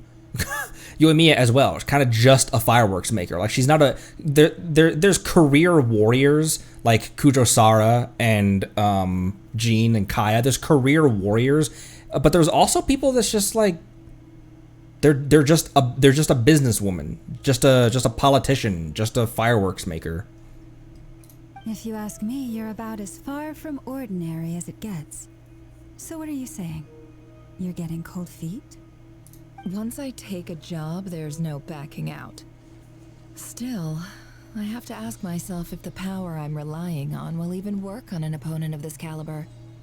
And also how to make sure I come out of this alive if things spiral out of control. Death is the one thing we can take for granted. It is the great equalizer, however fortunate or unfortunate we may otherwise be. So it's important to consider how to spend what lifespan we have left. Come on, boss. Lighten up. Quit talking about death. It's bad luck. For once, I agree with you. When you're up against a foe like Rier, there's no such thing as being too prepared. Is there anything I can do to help? That won't be necessary. I've already made up my mind. Time to cash in a precious favor I've been saving for a rainy day. Yehuda, I need you to find someone for me. The sooner the better. Eh? Find who? That shady merchant who sold you an overpriced treasure compass the other day. Come on, boss. You're pulling my leg again. Oh my gosh. In what way is she shady? She showed up when I was completely lost and sold me a neat little gadget that was exactly what I needed. Trust me, she's a good person. Yehuda, please. Oh my gosh! Anyway, I know who you're talking about. Don't go anywhere. I'll be right back. Oh, what?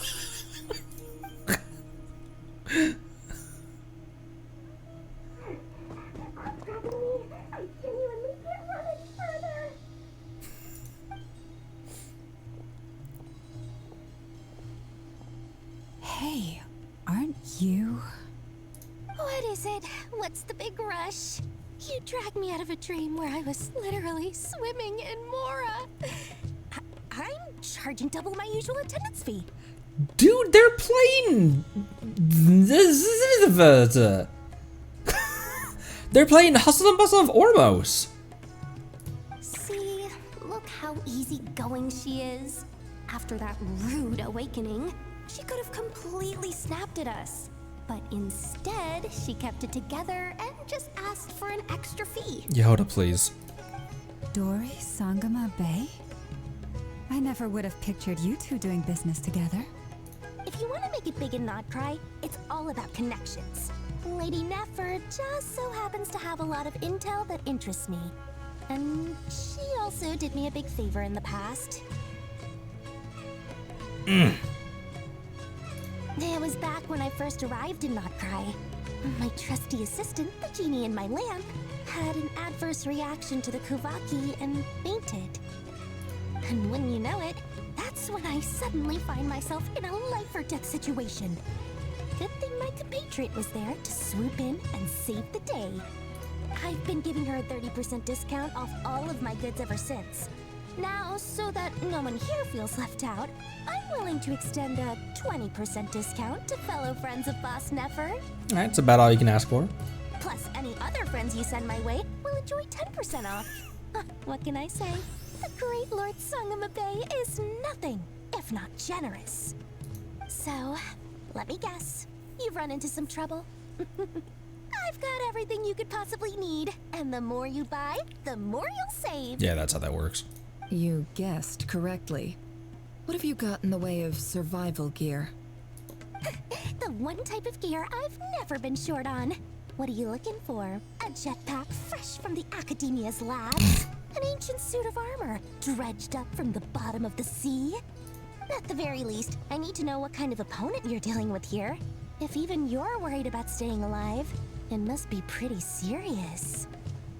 What if I told you it's someone with the power to bring a nation to its knees? Is that so? Then we really are talking top-shelf treasures. I don't have anything like that in stock right now. I'll have to ask my supplier. Oh, Skirk. Your supplier? A powerful woman, make no mistake. I can't reveal her identity, but luckily for you, I hear she's planning to visit Notcry in the near future.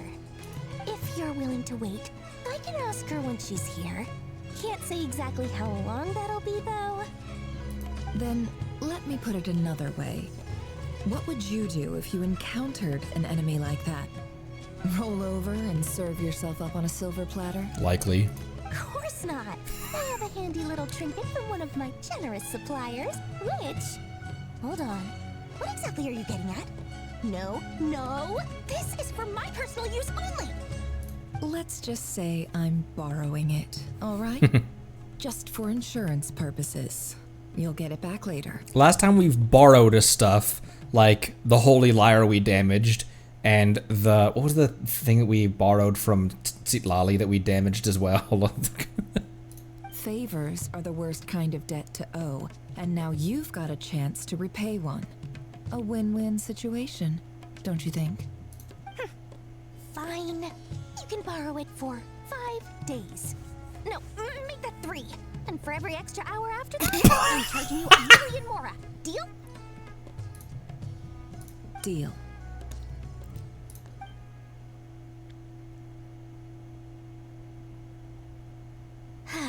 What a way to start the day. Now, was there anything else you wanted? Or can I go back to bed now?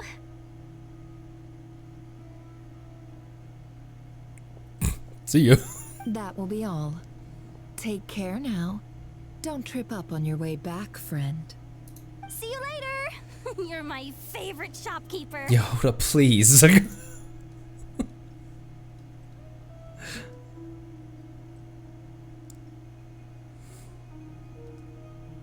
Excellent. Everything is well and truly ready. The ceremony can now begin. After initiating the ceremony, your minds will follow me wherever I go. You will see many strange things in your mind's eye. So remember, don't be frightened, and don't make a sound. After laying on down the ground road for everyone who'll be joining the trip. Now then. The trip, alright. Let us peer into the Rier of Solnari's past. Ooh. Oh, I wanted to read what I wasn't able to read quickly. Ooh. Unified Nation. Ruins. I'm Commander Yoda. This is my favorite store in Notcry. Hello, Kawaii. Hello, Tim. I don't recognize this style of architecture. Must be Conrian. Simple furnishings, table and chairs. It's a more ordinary house than I might have expected. Looks like the fearsome Rier of Solnari came from surprisingly humble beginnings. Unless this passed for luxury in Conria. Roasted. Unlikely.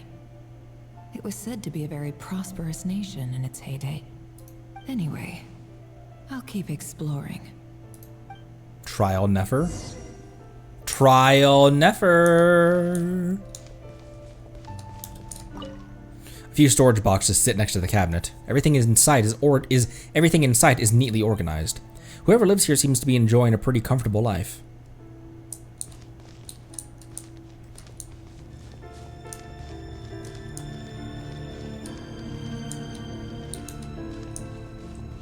Mirror? What the f...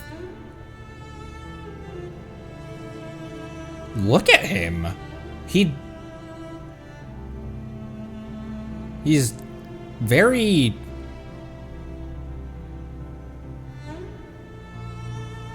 Who does he look like? He looks like a character from a different game. Like, very much like a character from a different game. Huh. Was rather dapper.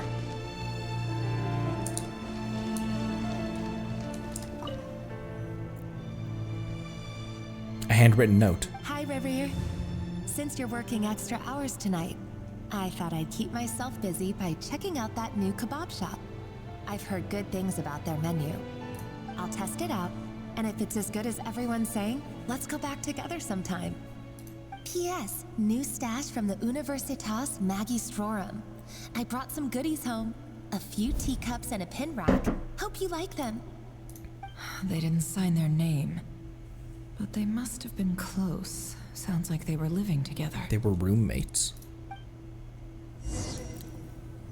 Voice sounded really familiar as well. Don't stand on that. I went over to Joseph's for drinks today. They have a fine collection, but I went alone. Felindis was tied up with something and couldn't make it. Joseph asked why I came alone, but I didn't really have an answer. He then went on to ask about other things. If you ask me, someone who asks that many personal questions is too nosy for their own good. But if he invites me again, chances are I'd still go. Felindis. That's the same name Rier mentioned. Grain imports keep falling. If things don't pick up, we'll soon be back to meat and mushrooms only. Honestly, I'm not a huge fan of that new type of mushroom everyone's been into lately. Didn't it start out as a lab-grown variety? I heard it's even mildly corrosive. Seriously, why would you even eat something like that? I don't care if it's an impressive feat of alchemy. That just isn't the kind of thing I like to eat. Grain has to be imported, and they're eating a diet of mostly meat and mushrooms. Could it be because Conria is underground, so it doesn't get much sunlight? She's beginning to believe. That would explain why they use so much stone in their buildings. They even use alchemically modified strains for food. Seems like the people of Conria don't have many options when it comes to dining. I've just about saved up enough now. Time to buy it and keep it somewhere safe. Making a big purchase. I wonder what it is. Most of what's written in the diary are the mundane details of everyday life. It's clear that the author was an ordinary Conrian, or at least that they were passing themselves off as one. The author's handwriting doesn't reveal anything. It's neither showy nor stiff. In fact, it doesn't really leave any particular impression. He really is a professional. No wonder he's so good at covering his tracks. Despite what he's become, it seems like he's retained certain habits, at least in this regard. Near the end of the diary, you notice a page with a shallow indentation along the bottom. The previous page had been torn out. For now, its contents remain a mystery. Did Rier rip it out himself? But pen marks like these leave a trace. With something like charcoal to add some color, you need to find the right angle. When Nefer looks around, she sees a fine charcoal pencil on the desk. Before long, she has restored the missing words. Compared with the forgettable handwriting from before, these lines have been scrawled in a rougher, more haphazard way, as if the person who wrote them was in an emotional state. Before I met you, I was convinced that my heart was nothing more than a stagnant pool. The burial place of a fallen moon. A withered, windless grove where the waters rested forever unrippled. It was you who helped me see that my heart hadn't entirely withered away. That it could still beat to the rhythm of love. This is just trivial sentimentality from the looks of it. Why would he go to the trouble of hiding that? He's shy. The burial place of a fallen moon. Curious.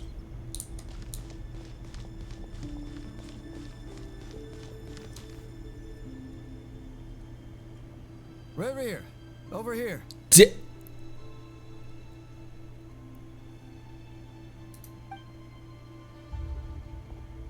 Dane! Oh, and, Vedaflin here? What a surprise to see you here, sir. Hello there, Rier. You need not address me so formally outside of court. He doesn't get that much free time, so I invited him over for a drink. Even the court prophet deserves a break every now and then, right? Am I right? Well, I'm flattered. So, what are we discussing today? Hey, don't look at me. As far as I see it, we don't need an excuse to have a few drinks. He was so normal, and like, maybe shy is not the word for it, but... Come on, don't give us that. Didn't you say you were about to pop the big question? How's that coming along? That big purchase was a ring or some kind of betrothal necklace or ring or something. Who'd have thought the great Twilight Sword was an even greater gossip? I just didn't expect you to be the first one to settle down and get married, that's all. Yeah. If you told me that a few years ago, I wouldn't have believed you either. So, are you planning to come clean about your job then? I'm guessing you still haven't told her. Sure, I'll have to tell her at some point. But I'll need to pick the right time and place. To be honest, I have no idea how she'll take it. Come on, stop being such a pessimist. For all you know, she could be thrilled. I bet she'll be much more impressed by your actual job than the one she thinks you're doing now. A member of the King's Guard. Quite the cover story. Does the king himself even know? Of course he does. Anyway, enough about me. How have you been? Me? Same old, same old. Nothing much to... Huh? What's up, Fed? Man, that... It's so weird. Nicknames. It's nothing. Vedaflin, Dainslift's elder brother. Renowned throughout the court of Conria as the Visionary, and said to possess a wisdom far beyond the reach of any ordinary man. And yet, despite the gulf between us, he seems to have something to say about me. Does he even know me? Does he see me as a friend of his brother, or just another of the Vinster King's blades? Why did he react so strongly? Was it really to do with what we were talking about? Brown, curly hair and brooding blue eyes. So this is what Rier looked like back in the day. His eyes changed too. He had, obviously, but he had just regular Conrian eyes before. Perfectly normal. No different from anyone else. As frightening as this monster is in the present, there's something even more unsettling about seeing the human he used to be. And the things that Dane has lost along the way. Another little subtext of that.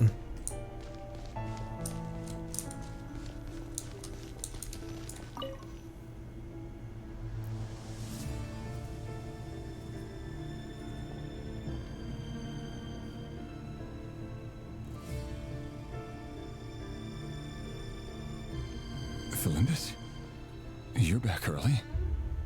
Our equipment's being serviced today, so I got off earlier than usual. How's your day been? Aw, why the long face? Is something the matter? Has your boss been giving you a hard time again? Went for a drink with Dane and the others after work. Isn't that a good thing?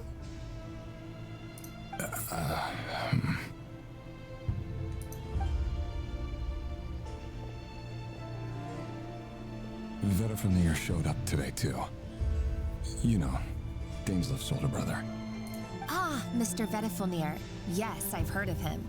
They say that everything he says ends up coming true. What's with her eyes? They're so unique. He overheard Daneslif mention that I'd recently proposed and seemed to have an issue with it. But when I asked what it was, he kept it to himself. So, you're worried? You can be such a child sometimes, Rier. We're nobodies. Why would the visionary be concerned about us? What? Whose voice? Who voices her? We're nobodies. Why would the visionary be concerned about us? Why does it sound like Amber Lee Connors? Like very, very roughly. We're nobodies. Why would the visionary be concerned about us? The pronunciation of why. I'm sure someone in his position has much bigger fish to fry. Maybe you're right. You worry too much, Rier. We've been together for ages now, and everything's been going so well, has it not? You've even proposed to me. So, you do remember. Tell me then. What's your answer? Like I said, I need some time to decide. You can't just rush into things like this. We may be nobodies in the grand scheme of things, but if we want things to work out, we've still got to plan ahead. All right. Take your time. Just don't keep me waiting forever. Nobodies. Sounds about right. In the eyes of people like Vedifilnir and Daneslif, what do we matter? Can someone whose gaze is so fixed on a far-flung future even see the present clearly? Besides, the dynasty's fate rests with the king and his inner circle. Whatever I do, it won't make much difference. This is a very, very haunting music as well. It's very like sorrowful, powerful music. Meanwhile, every idea they come up with, every decision they make, it affects everything. These days, the king is lost in his research, and the purge of the Crimson Moon bloodline grows ever more intense. The opposition tried to speak out, but nothing came of it. I'm under no illusions as to why. Because we eliminated them and got rid of their bodies. A man can have 1,000 reasons to carry a sword, but there are few good excuses to use it. Yet the king has never even considered a gentler approach, and he never will. What becomes of someone who kills on another's behalf? Can he ever find true peace? Man.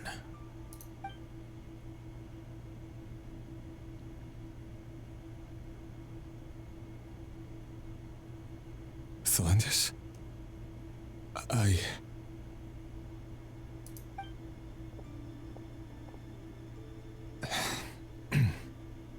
It's nothing. You were right. Fate has never smiled upon nobodies like us.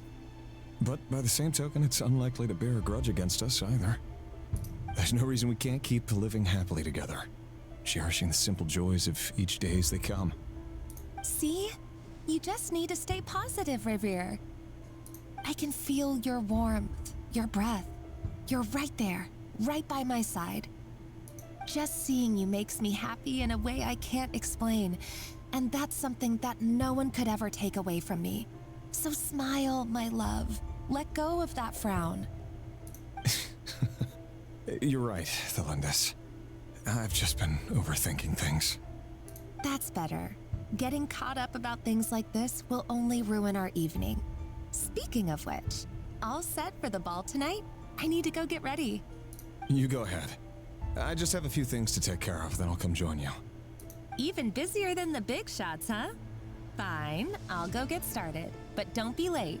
If you keep me waiting too long, I won't be a happy bunny. That's a very, that's a very cute. Look at that thing in her hair as well. You think she's not from Conria? Like not blood Conrian? Relax. I'll be there. Seriously though, you drive a hard bargain. You're really gonna leave my proposal hanging and still expect me to take you to the ball? Well, that goes without saying. I already told everyone I'd be coming with a dance partner. Besides, they're two completely different things. Let's take it one thing at a time, all right? All right. White outfit it is. It seems like Rier was deliberately hiding his ties to the intelligence services by giving the impression that he was just an ordinary member of the Finster King's Guard. He clearly doesn't want his would-be fiancée to know about his other life. Then again, that's hardly surprising. People in the intelligence trade rarely do. Who'd have thought we were in the same line of work? Let's dig a little deeper.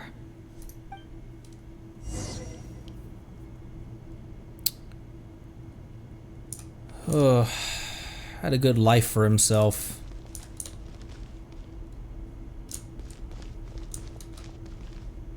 Genshin, this is not a hut.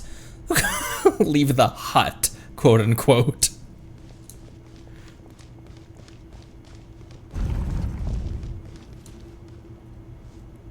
Our last operation was a resounding success, and all thanks to you, Rier of Solnari. In total, we apprehended 32 dregs of the Crimson Moon, and 67 accomplices. After all these years since the dynasty's fall, so many of them still linger on. And one will continue to in the future. Indeed, it cannot be denied.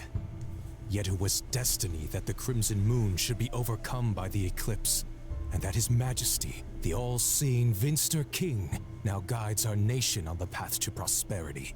Conria has no further need for a dead moon. But alas, there will always be those who refuse to see the truth, choosing instead to romanticize the past. That's not entirely true. Much about the Crimson Moon era was worthy of remembrance. Whoa. And that's exactly why they keep trying to see it restored. Never mind. I forgot. I thought that Arle's weapon was Crimson Moon's remembrance, but it's Crimson Moon's semblance. Never mind. That was an unwarranted woe. Many of its secrets remain unsolved to this day. As it happens, that's precisely the field of study my partner is devoted to. You still haven't told her what you really do for a living. Where would I even start?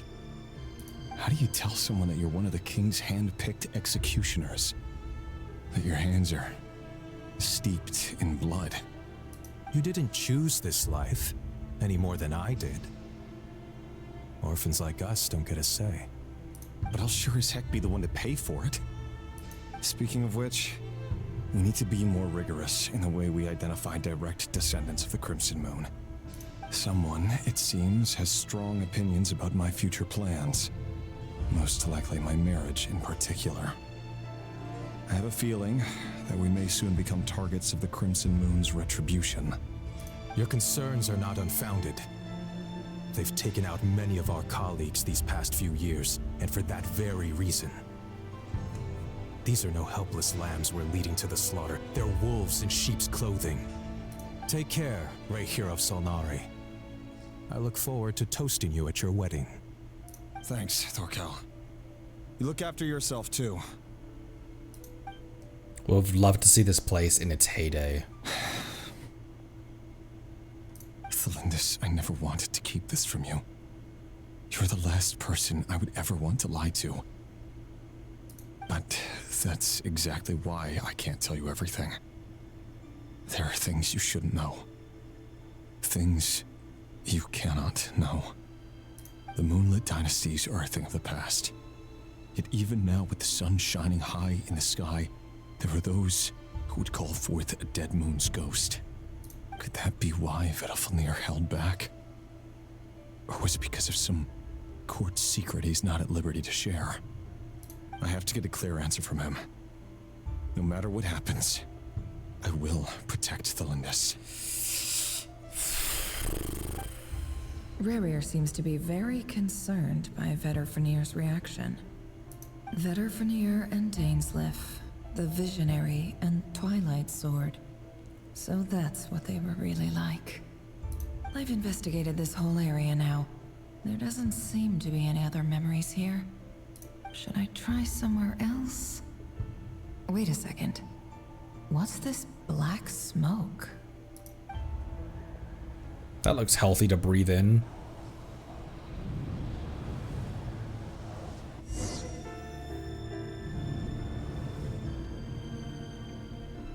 So he's late after all. Just you wait, Rier. You're in for it. Big time. Are you waiting for someone, ma'am? Could I tempt you into buying some flowers? Oh, sure. Pick me out a pretty bunch if you would. Thank you. But I'm afraid none of them are as pretty as you. For someone so young, you sure have a way with words, don't you? It's not wrong. It's not wrong, Thalindis.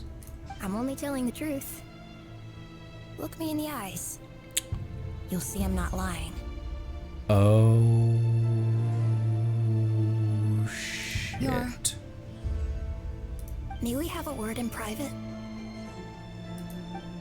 Who are you? And what do you want? It doesn't matter who I am. Too many of our kind have fallen lately, so I decided to take the risk of reaching out. Another trailer line. Not long ago, the Rier of Solnari led an assault on one of our strongholds.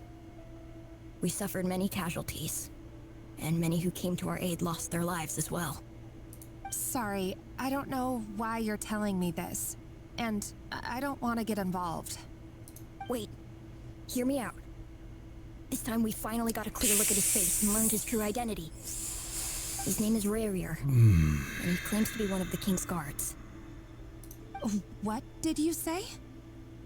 A cruel irony, isn't it? The man you're set to marry leads a double life as a brutal executioner. But surely, you must have caught a whiff of the blood on his hands. Why are you telling me all of this now? Simple. It's because... How strange. Rier was nowhere to be seen in that memory. It clearly belonged to the Lindis. Rier couldn't possibly know what happened if he wasn't even there. Why would her memories appear in his fragment? The ceremony won't last much longer. I think it's time to call it a day. We were right at the good part, Nefer. Do you think Arlecchino will get an additional about line? Like every time there's a new Archon, the previous Archons get a new about voice line, or get a new about thing. So that was your doing? Did you just pull us inside Rier's fragment to spy directly on his memories? Any more questions and I'll have to start charging. I had no idea you could do that, boss! Seriously, that was amazing! We're not worthy. We're not worthy! This is all a bit above your pay grade. I gotta admit though, I'm itching to see what happens next. Feels like we barely scratched the surface. I'm just as curious as you are, but the ceremony only allows for limited time inside. That's all we can see for now. Luckily, we managed to learn quite a lot. So far, so good. I just hope the others are doing okay too.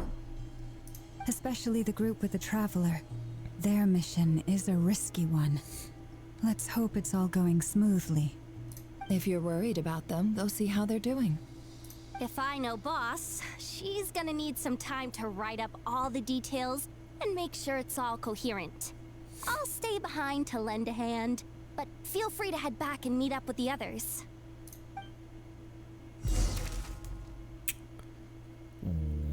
Damn. Man.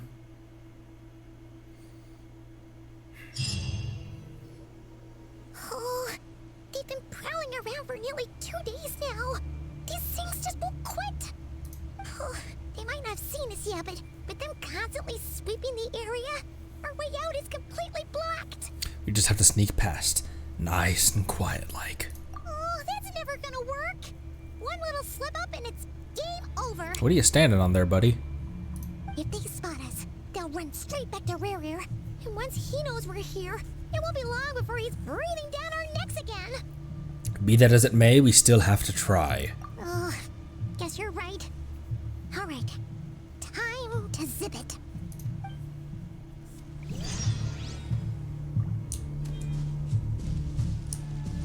Quick, hide! We almost got spotted.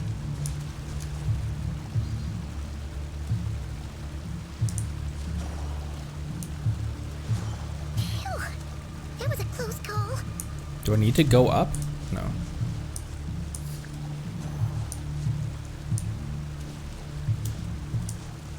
Oh, I have to mantle. I can't jump right now. Watch out! He's coming this way. Wow, they're right there. What? Keep going. We're nearly there. This is the final hurdle.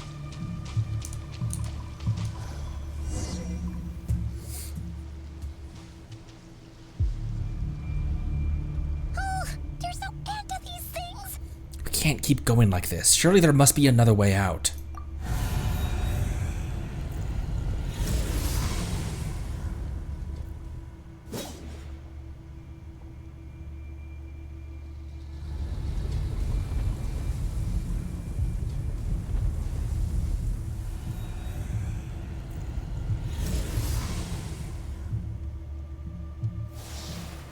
Fire. Fire? Wait, what's that smell? Oh no, there's a fire! Indeed there is. Although these days they tend to refer to her as...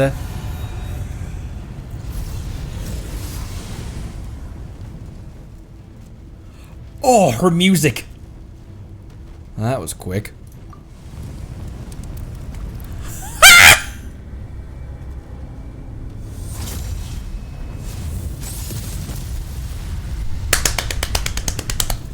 In boss form as well. Sandrone was right. You look weak, Columbina. Immediately roasts her. The old you would never have let such lowly creatures bar your way. Word has it that you did something for the Tsaritsa, and that's why you've lost most of your power. Freedom comes at a heavy price, doesn't it? Another trailer line. Hello again, Columbina. And greetings, guests of the House of the Hearth. It's been a while, Arlecchino.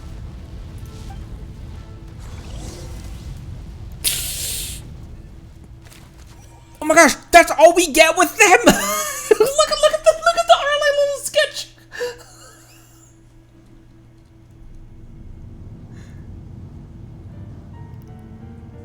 So what happened while we were gone?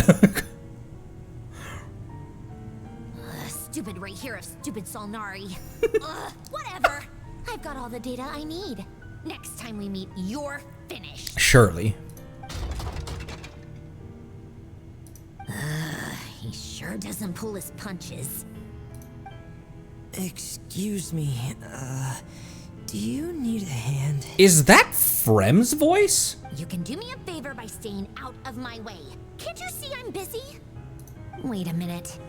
I recognize that voice. Hello, Miss Sandrone. No fucking Father sent us way! over to help. Look at how cute Lynette looks in this pose. Squad! Siblings! How considerate of her. Hey, Fremine, get over here and help me fix this. Lenny, you do your thing. No! Keep your sister away from my machines.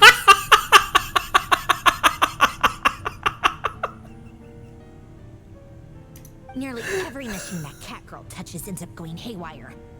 Go put her on cleaning duty or something. It's the first time anyone's actually referred to someone as a cat girl as well.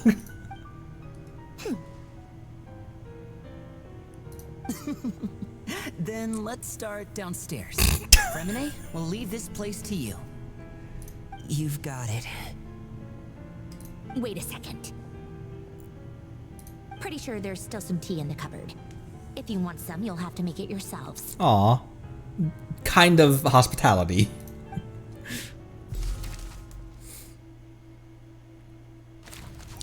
Eee!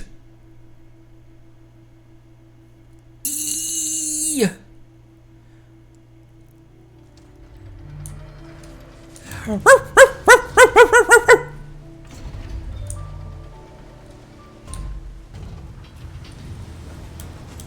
I'm fine.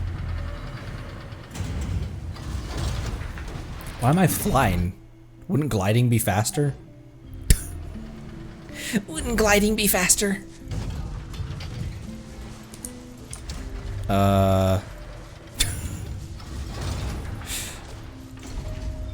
He's chill. He's no longer chill. I have a father to see.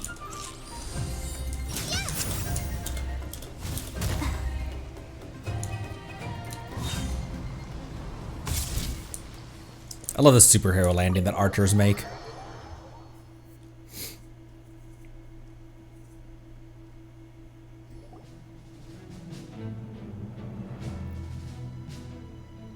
It's a relief to see you all made it back in one piece. He is enormous, my word. Huh? Feels like there's quite a few people missing. Where's Flint's and the others? And what about Nefer? I returned ahead of them. Flint is helping Ino and Nefer to set up the decoys and buy some time. As for Miss Nefer... This is definitely... Look at this screenshot.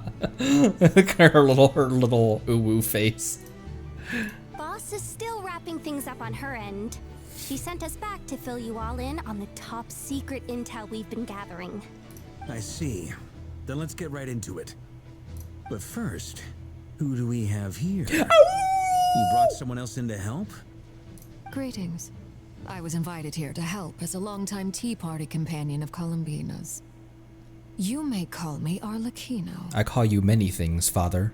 Surely it can't be. Those eyes. Oh, where have I seen them before? Wait, of course. In those memories we just saw. The only Arlecchino I know is the fourth of the Fatui Harbingers.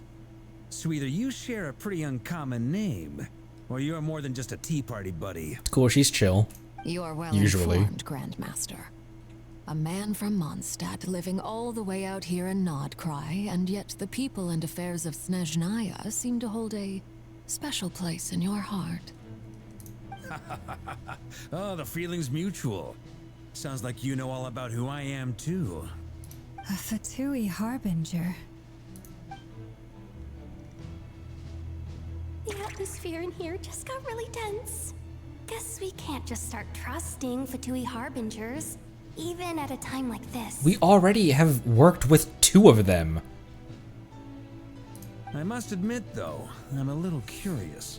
Seeing as the moon goddess no longer belongs to the Fatui, what makes you so willing to put your neck on the line here? Nor does Nodcry belong to Mondstadt, Mr. Varka. Yet still, you're fighting for it all the same. Things don't always have to have a tangible payoff. Sometimes, stopping things from spiraling out of control is a higher priority than chasing the spoils of victory. Of course, I can't say there's nothing in it for me at all. But that's between Columbina and myself. Arlecchino is instrumental in helping us save the whole of Fontaine. I'm confident we can trust her. Forgive me. I don't mean to doubt you. It's just that the Fatui really have been the source of many of our troubles. We have our own way of doing things here in Nodcry. But ever since they arrived, the Fatui have treated us with nothing but hostility. I know there's been a lot of bad blood between us in the past, I've done my utmost to avoid friction whenever I could. But sometimes fundamental conflicts of interest simply can't be settled amicably. That's why I'm here solely in a personal capacity. This has nothing to do with the Fatui. As a gesture of good faith, I'll be frank. I can help Columbina track down the iridescent moon's marrow, which will help her restore more of her power. Anyway, what else is on the agenda? Let's begin. She says she'll be frank, then completely skips over the details. Looks like she doesn't want to give away too many secrets after all. But she clearly wants to change the subject. It'd be awkward if I tried to bring it up again now. I guess we'll just have to go along with it. She's the fourth of the Fatui Harbingers after all. One look and you can tell she's not someone you'd want to mess with. That party animation makes a really good casual pose right there.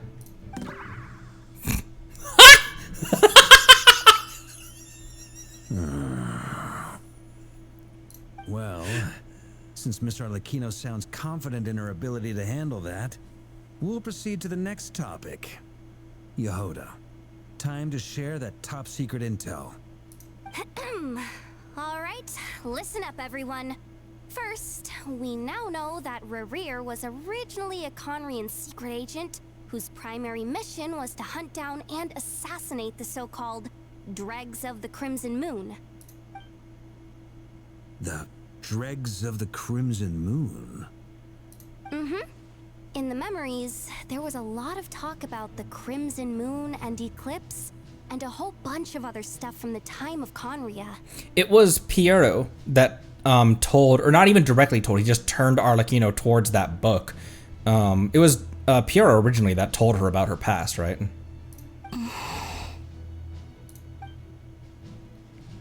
To my knowledge, those were the names of two different Conrian dynasties. Or not her past, but her lineage. Long, long ago, it is said that the people of Conria worshipped the Crimson Moon, drawing a mysterious power from its reflection. But one day, a coup saw the Crimson Moon eclipsed, hence the name of the new dynasty that replaced it, and how it became the new emblem of Conria. I'd never made that connection. Eclipsed became the new dynasty name because it eclipsed the Crimson Moon. Never made that connection before. Still, long after the Crimson Moon dynasty had fallen, the last ruler of the Eclipse dynasty, the Vinster King, still coveted the secrets it left behind. So, he sent the Rier of Solnari to secretly hunt down the Crimson Moon's few remaining followers. In those days, Rier showed no signs of madness. In fact, he was as normal as any other person. Oh, and he had a fiancé, or at least a would-be fiancé, called Tholindis. Tholindis? What's the matter? Just after Rier regained his body, he called out that name.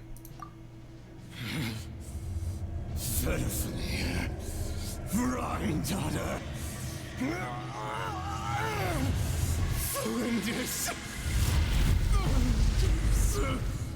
Poor guy. Interesting. Anything else? What about this would-be fiancé of his? Do we know anything about her? Well, she was a researcher at the Universitas Magistrorum, but it felt like she was hiding some kind of secret. Oh, and one more thing. For some reason, Rier's fragment also contains some of Tholindis' memories, though only a very small portion. Well, no shortage of potential leads, I'll give you that.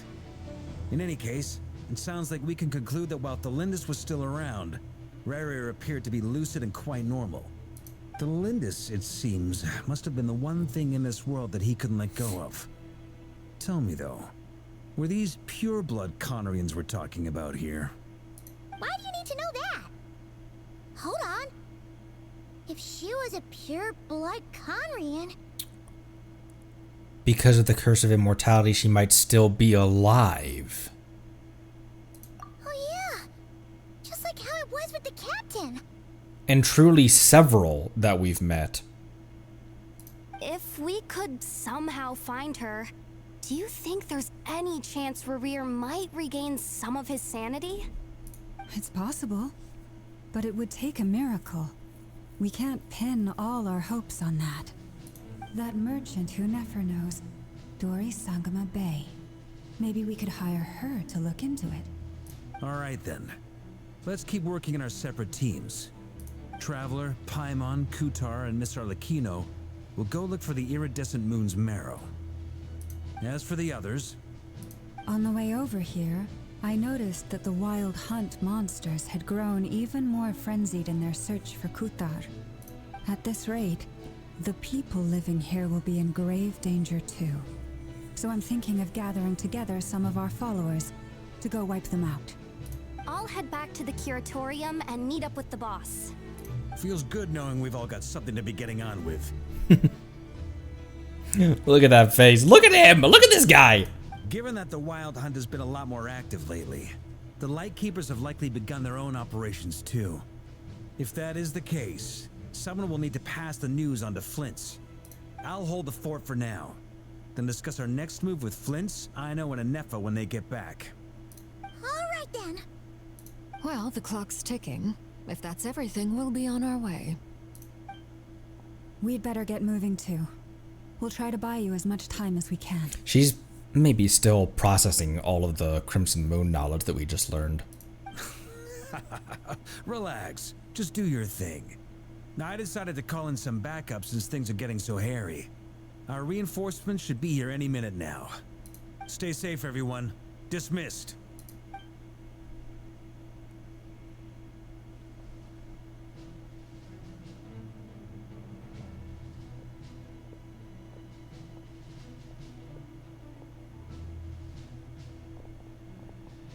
We're back. Did we get here a little early? Or a little late? A tad late. The others have already set off. To summarize, our resident moon goddess has found us a new ally, and Boss Nefer has uncovered some promising info. Everything going smoothly on your end? Not great. I don't know how long we can stall them for. The decoys are getting taken out way faster than we imagined. I'm gonna make some more later, but I need a timeout first. I'm so tired right now. Oh, right.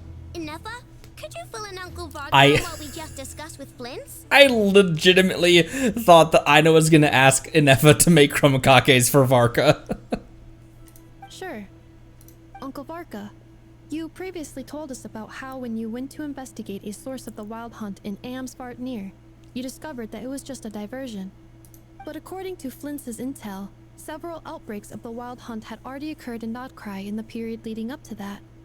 That was before Rier had regained his body, when he was far from regaining his full strength. In other words, in theory at least, he still lacked the means to act in two places at once. Flint's, with everything that's been happening, the Lightkeepers across Nodcry are rallying to fight back against the Wild Hunt. They're gonna need your help. I know, I'm sure you're capable of coming up with something far more effective than decoys. But for now, you should stay here and get some rest. And Nefer and I will head back over to Near to see if there's anything I missed. Let's just grab all of the engineers we've met in Tevat and just have them make a Jaeger. Just have them make a giant mech. I told you Uncle Varka would say that, didn't I? A deal's a deal. Not a word about my snack intake for the next week. Database updated. Reliability of Ino's predictions increased. Nefer will remember that. What does that mean? They were betting on how you'd respond after hearing their intel. It's the obvious choice, isn't it? That's hardly worth betting on. We already decided that Nefer should go investigate the situation over at Near on her own. You might as well stay here and keep watch. Someone needs to hang back and oversee our strategy meetings. And besides, you still haven't fully recovered from ambushing Rier. So I've ended up with the easiest assignment. Well, I appreciate it, everyone. See you when you get back.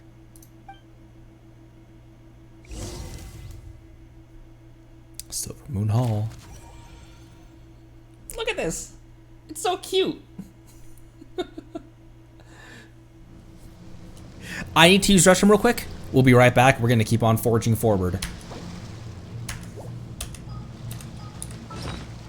Okay, that I can use to pause. Can use this to pause. BRB.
According to today's Forest Patrol route map, we need to head here first, then make our way over to there? There's a lot of writing. Here, this will serve as a good spot to cross over. To die? Lost, forgotten Hu Tao voice line. Arlecchino, hold up a second. Since you brought us all this way, would you mind telling us what you've got planned? We still haven't got the slightest idea what's going on here.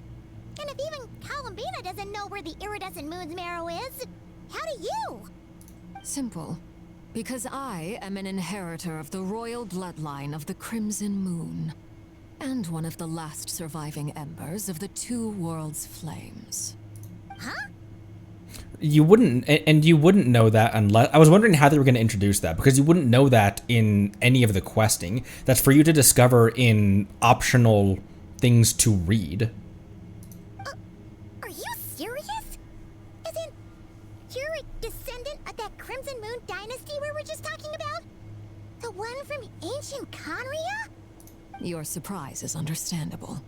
I was also taken aback when I first learned of it. But the more I thought about it, the more I realized the signs had been there all along. When I was young, I discovered I could wield a very special kind of fire. It coursed like blood through my veins and smoldered away inside my nerves. Sounds horrific.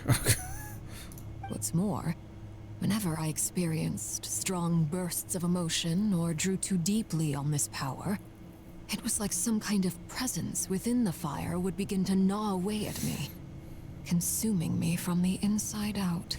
Your hands. You know, in her animated short, the two times that we see the curse, like the burning on her hands, like creep up is when she's burying her spider and when she sees the withered Lumidursi bells when she's battling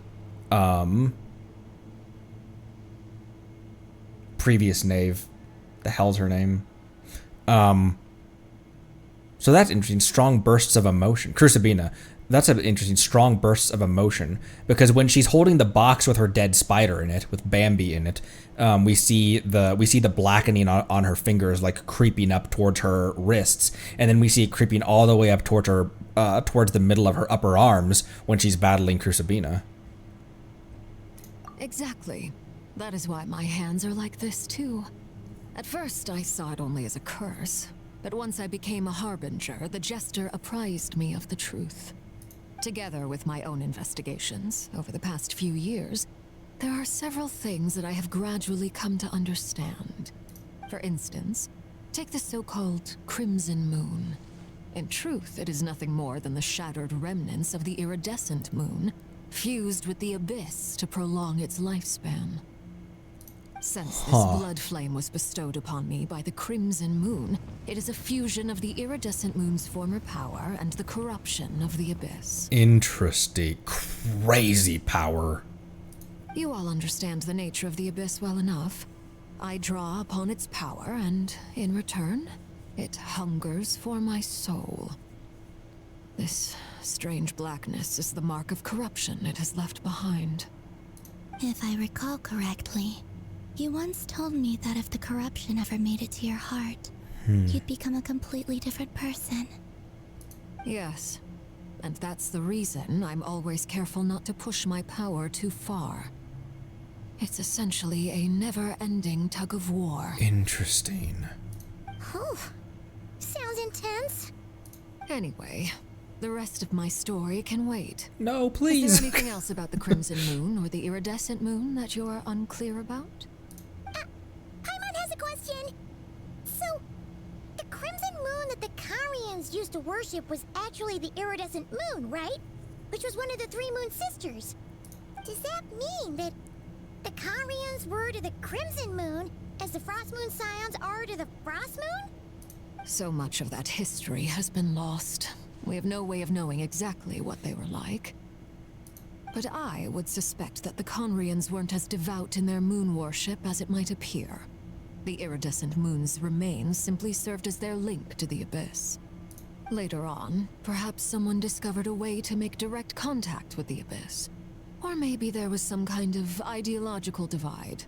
Either way, a dissenting faction staged a coup and drove out the royal heirs of the Crimson Moon dynasty.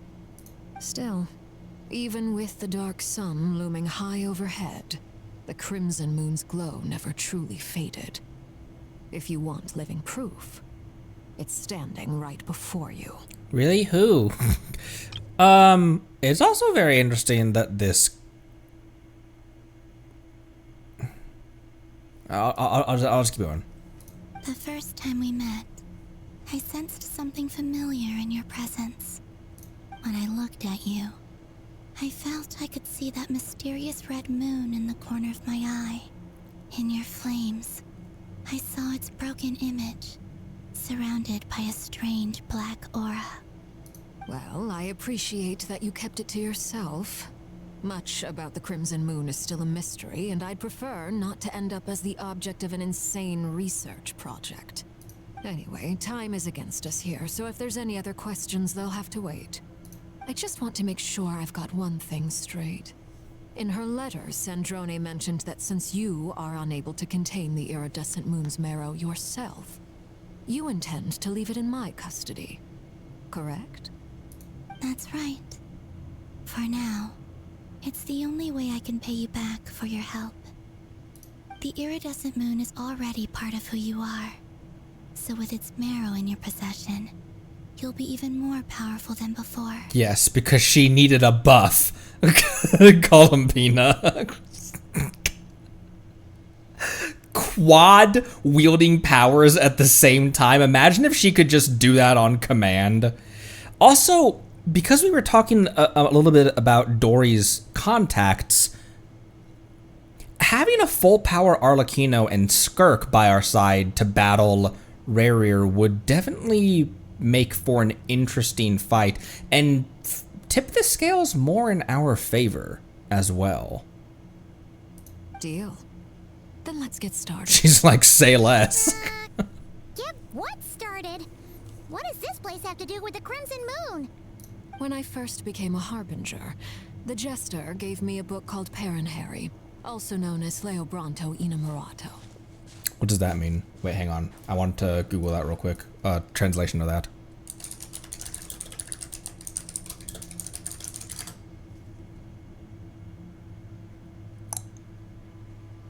That tells me nothing. Just Eleobranto in love. Translated from Italian is all it's telling me. Anyways.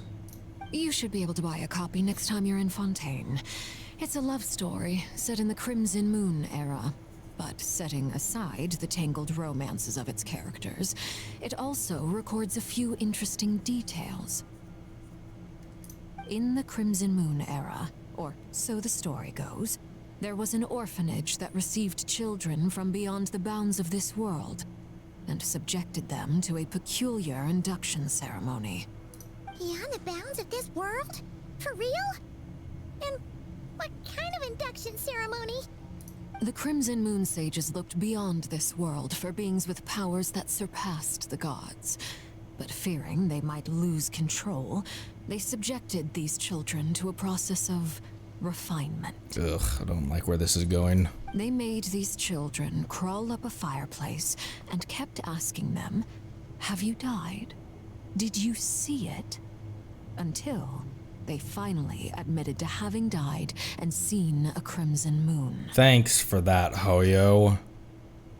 The adults embraced the children who passed the ritual, telling them, "Within the fireplace, you have traversed the flames between two worlds. Here and now, you are born anew." Very rational and sane.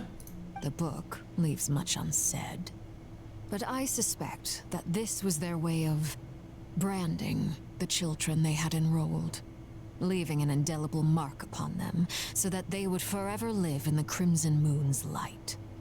That explains why I can't sense the Crimson Moon's marrow in this world. It makes sense that it would be sealed in a special space that can only be accessed temporarily through some kind of ritual. But there's no fireplace here. Do you see a chimney anywhere? Oh, are we supposed to build it ourselves? Paimon, please. Okay, fine. Paimon will go find some bricks. That won't be necessary. The fireplace is purely symbolic. The key to the ritual is crossing the flames between two worlds. In other words, the flames that burn within me. Those burned away by such flames leave behind a kind of ghostly afterimage in the world. In the days of Conria, people believed they could be used to bridge the gap between the two worlds of life and death. In short, I can open a passage to that space for you. That's the easy part. The catch is I'll need to stay on this side to keep the passage open, so I won't be able to come with you. Damn it. Once you're inside, you'll have to find your own way. Don't worry, Arle. We got this. Very well. Then I'll open it up. Traveler, spare me a little more moonlight if you would. I may need it.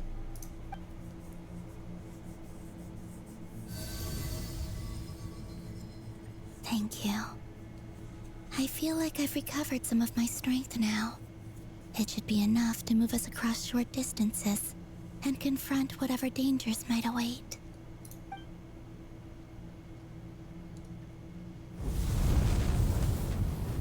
Mistress of the seven hues of ages past, great mother of the present, crimson-clad sovereign of the two realms, by fire severed, by fire renewed, I offer myself now and beseech your descent.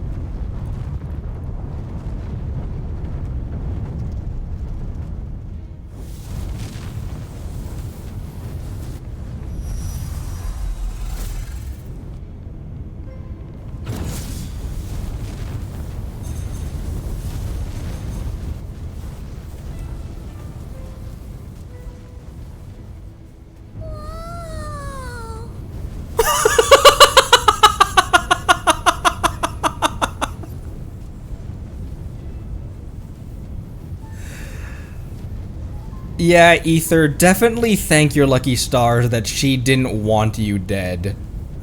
Because if she did, it would have taken a second.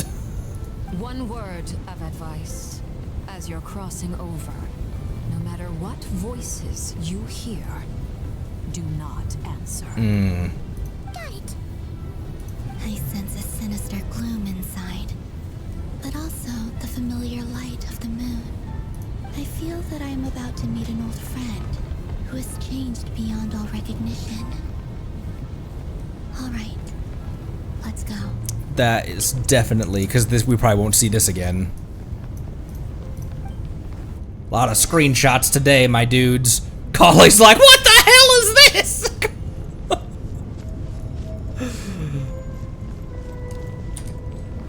Oh, I can't get, I was about to say, Arla, you're coming with us whether you like it or not.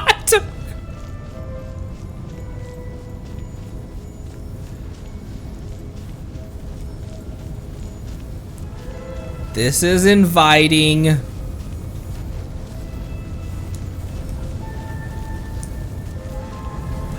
It's her boss theme as well. It's like a haunting version of her boss theme.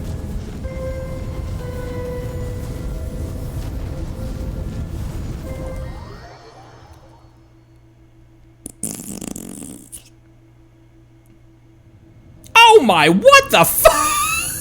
Where are we going, Arle? I sense your presence and craving death and rebirth. Is that the... Why are you? You have crossed over from another world, transcended fate itself. I have no right to.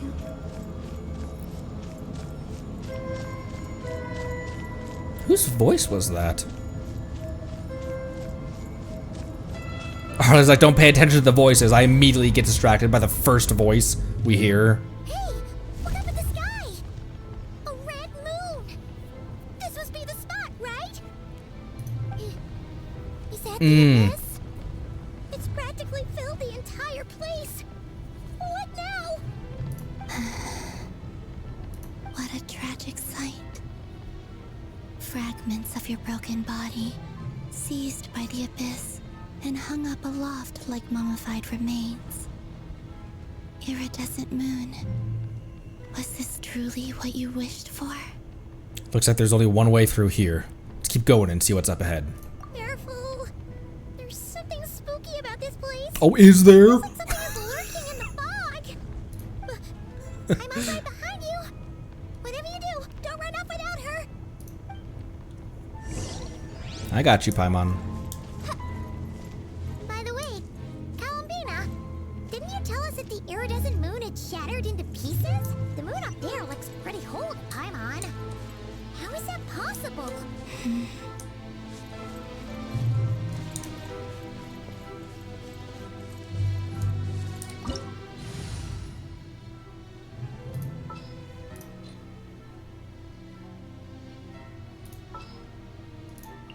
Yeah.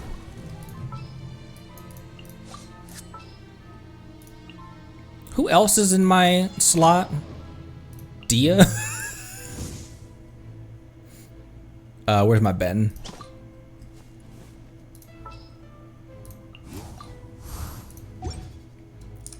Yeah, you're coming whether you like it or not.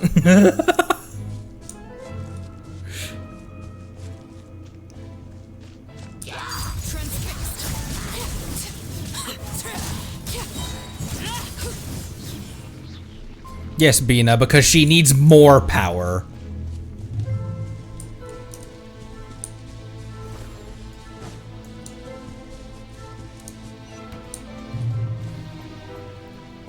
Oh, that looks gross. Just like I thought. It was only a facade.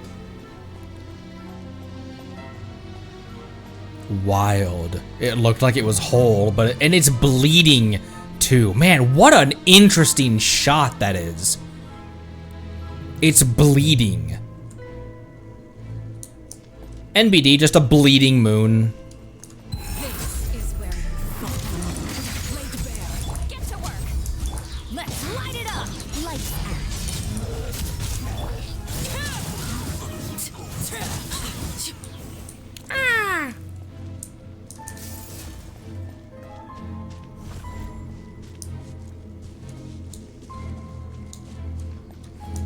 Oh yeah, I should take a picture of rainbows. I just have to tab away from the game. And then I can screenshot that.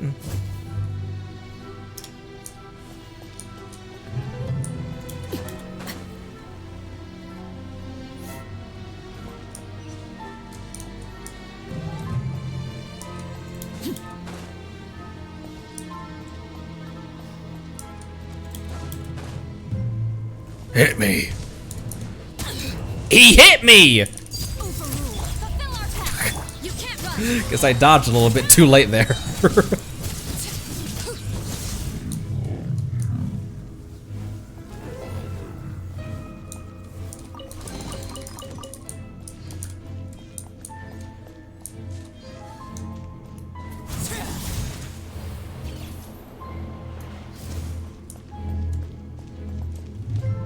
Creepy. Huh? So the iridescent moon's marrow is still up there in the sky. Huh? For real? For real, for real. That's way too high. There's no way we'll be able to reach it. No. I'm not sensing anything up there. It's coming from under the mountain. Let's see. Ah! There's some kind of weird shadow over the water. Wait, see that? Looks like a mechanism of some sort. I thought that was a person. I thought that was a person in like a robe with like horns on their head. Ugh. It's awfully creepy in here, Sonny. Look at these churls trying to break into it with stones. Looks like a device from the time of Kalia. Maybe people once came here to study the Crimson Moon's domain, and they left this behind. Oh, if we could activate it, we might find some clues. This is actually kind of a better view of that.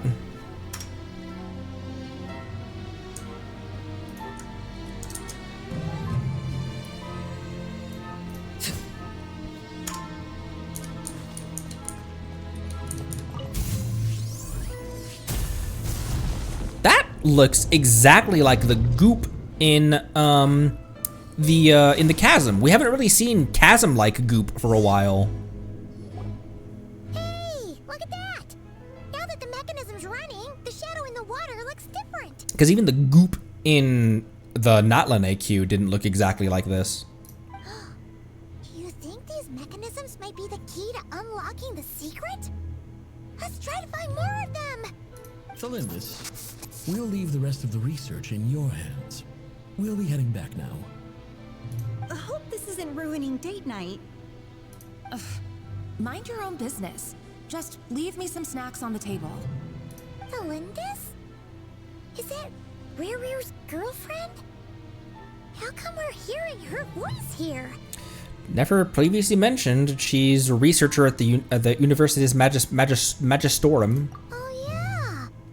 So, do you think she was studying this strange space all along? The Abyss has made this space extremely unstable. Maybe that's why some of the things she said and did were preserved here. Like echoes. Or after images. After images. Like Clarity. Whenever I see this view, it takes me back to a poem from my childhood. Maybe not exactly like Clarity, but you know what I mean. Waning moon, oh lifeless damsel, weeping on the mountain crest. Mourning still in wistful tone, her fragile soul now laid to rest. For me, of all people, to be here investigating the mysteries of the Crimson Moon space. Is it a coincidence or something more?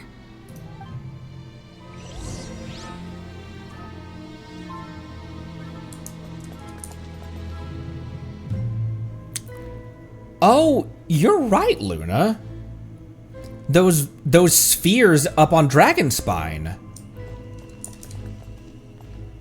Definitely. Very, because I was about to say that it looks like the Doritos. Those little Dorito mechs that are all around, ruined Doritos.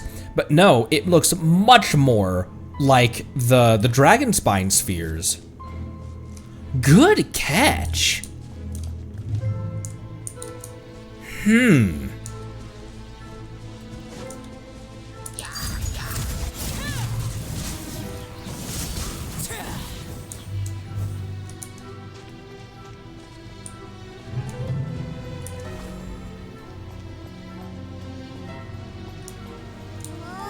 Looks like the Abyss has messed up this mechanism.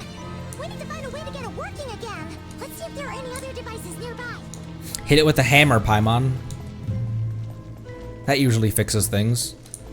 There are few mechanical problems that can't be solved with a big enough hammer and a bad enough attitude.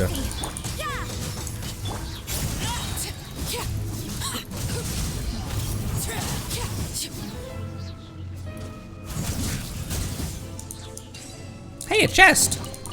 Why is there a chest here? Tighnari asking the real questions. Why is there a chest here? Oh, that's just... I thought this was like a crystal or something.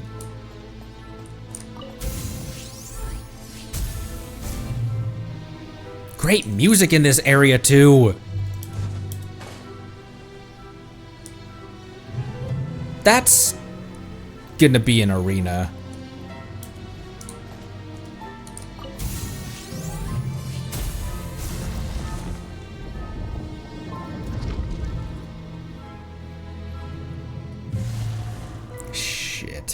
This is gonna...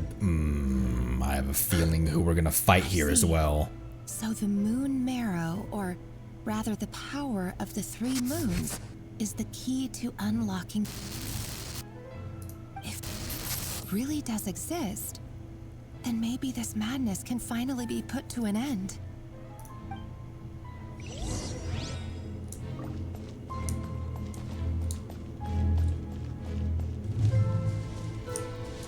It's like Arlecchino's boss theme isn't even, because it's like a version of her boss theme. It's like her theme isn't even necessarily a theme heralding her.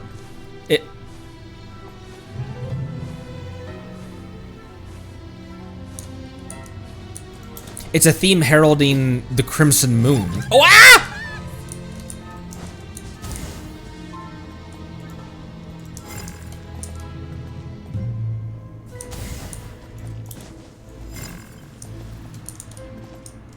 I'm behind you. Purify. I think that was either using the same purification that he used to cleanse the liar.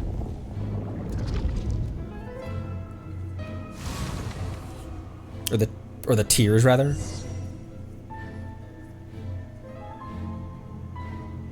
With the Abyss inhibitors in place, I should be able to access the chamber with the moon marrow.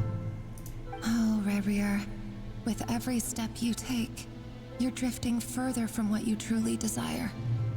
But you're not the root of the problem.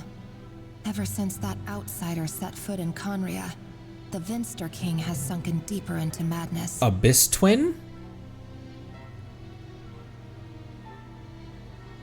If only I could get my hands on that outsider. Don't look at me. I'm the other twin.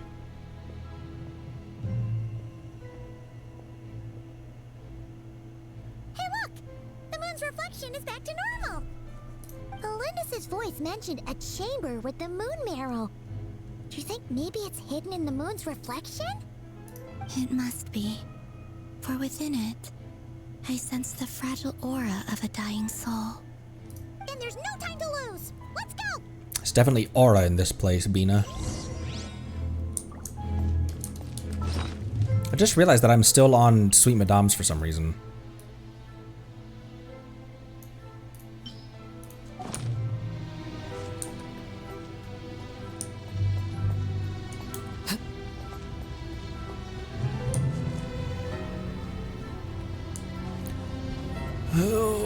Ooh. Walking on the water. Ah!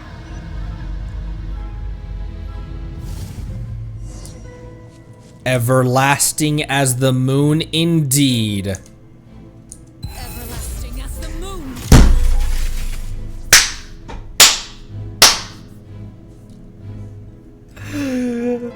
understood the assignment. Holy. These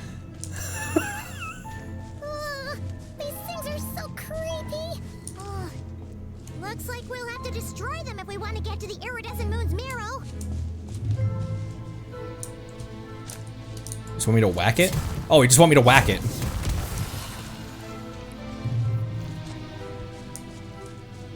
I was like, what do I hit that with?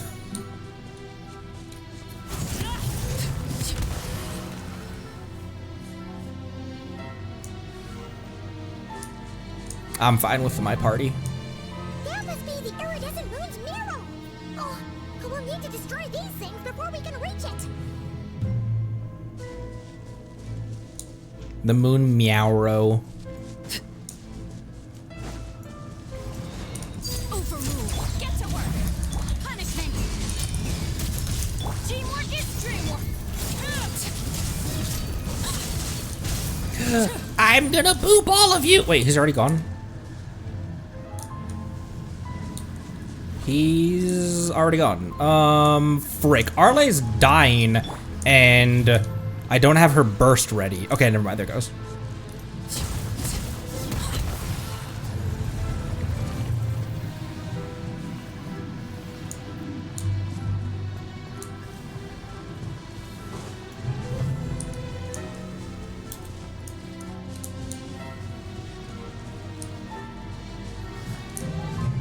Who wants some? Ow! They want some!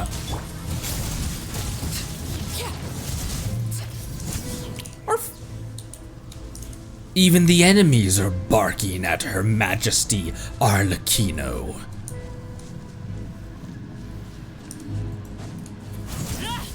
Oh, not quite close enough. Will you stop it? You two. Time to hit. I'm going in. I needed some heals real quick. There we go.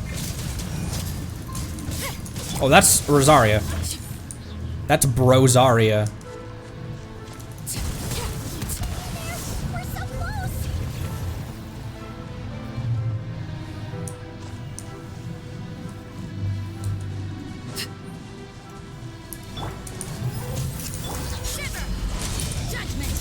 Giver.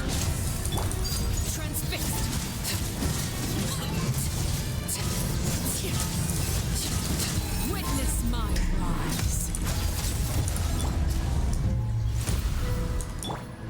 Okay, no one's bleeding.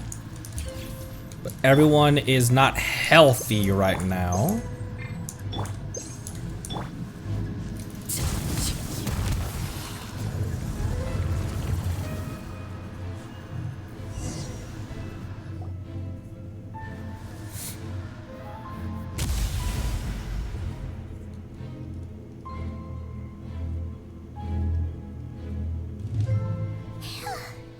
We finally did it. The iridescent moon's marrow, still burning away like an undying flame, yet now contaminated by the abyss. It has taken on a new form entirely. If we can purify the abyssal power within, we should be able to obtain its untainted essence. Leave it to me.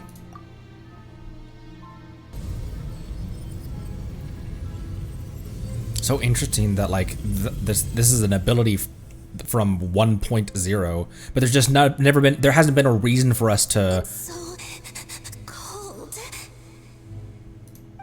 That's definitely thalassophobia or whatever her name is. Sorry.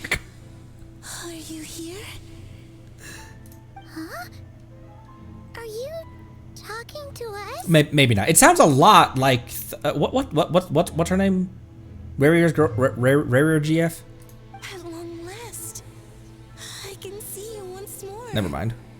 Our fates have crossed, and I am finally free. I'm sorry, I lied to you.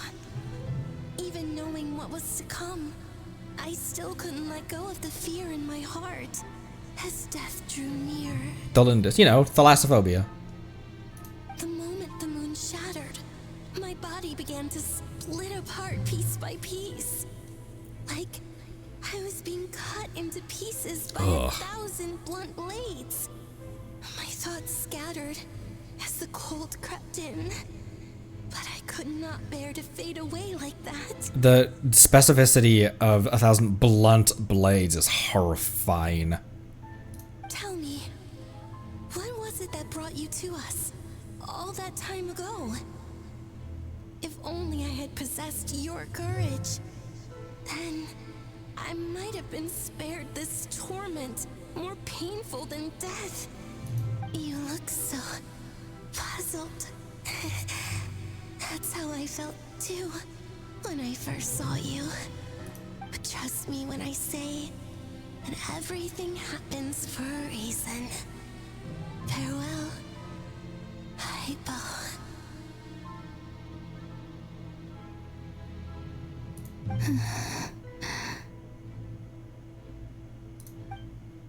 What was that all about? Was that the goddess of the iridescent moon? Oh. It sounded like she was speaking to a long-lost friend. But none of us have ever met her before, right? Hypo? Also, am I crazy? It sounds a lot like Thelindis' VA. Maybe it's just because we just saw Thelindis that's in my mind, because that wouldn't make any sense. That Perhaps she took me for the goddess of the frost moon she once knew. For a fading soul like hers, our auras must be too similar to tell apart. But anyway, we've got the iridescent moon's marrow now. That should help you regain your strength, right? Alright, time to leave this place and meet back up with Arlecchino. Let's go! it's Hyperborea though, right? Not Hypoborea. Odd. This place looks different than when we came in. Waning moon, oh lifeless damsel. Oh.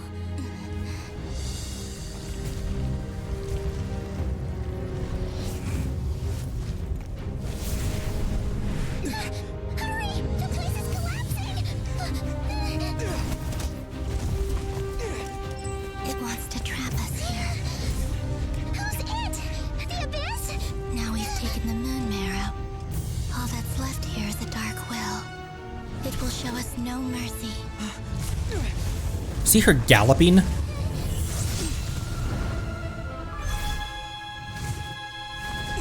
Ooh!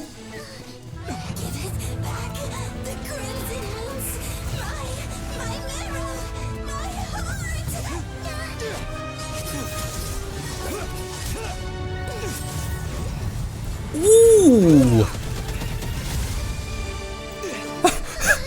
Cutscene Traveler uses Geo so much.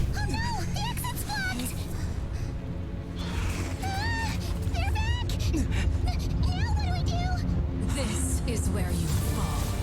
Witness my rise.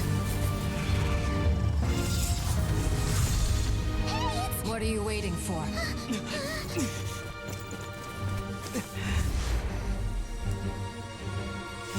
Please, both of us. Please, both of us.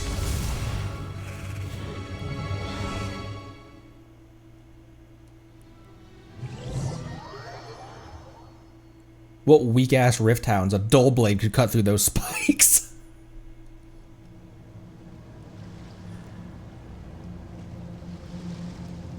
Okay. I thought there was a chance that Bina was gonna get trapped in there. Was that you, Arlecchino? Did you save us? Who else would it have been? Wait, your hands!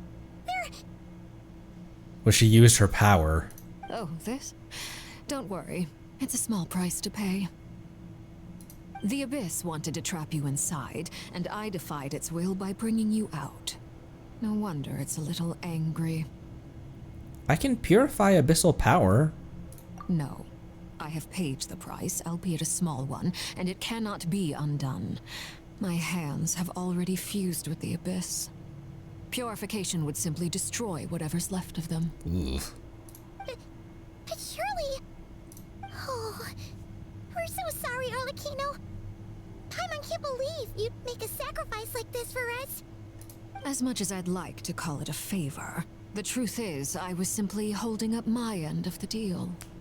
Well, Columbina. Yes, you did your part. And as promised, I will leave the iridescent moon's marrow in your care. From this day forth, may the two worlds' flames burn ever more brightly.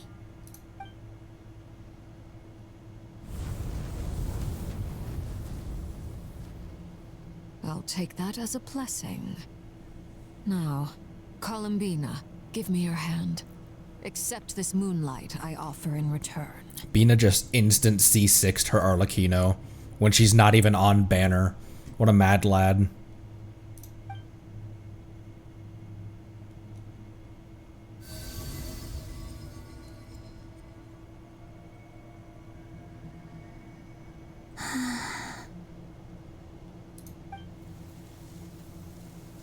Ooh, the flowers are blooming.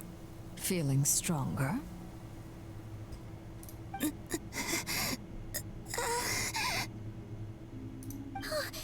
Columbina, are you okay? I'm fine. Our powers are a little at odds. Okay, that makes sense. By the Frost Moon's authority alone, wielding the power of the other moons was always going to be a stretch. Still, I think it's fair to say that your strength has returned, at least to the level it was at as Third Harbinger. It's still not enough. There's no way I can hope to challenge Rier like this. Just one more ray of moonlight, if you would. Columbina, please don't push yourself too hard. It's okay. I can take it.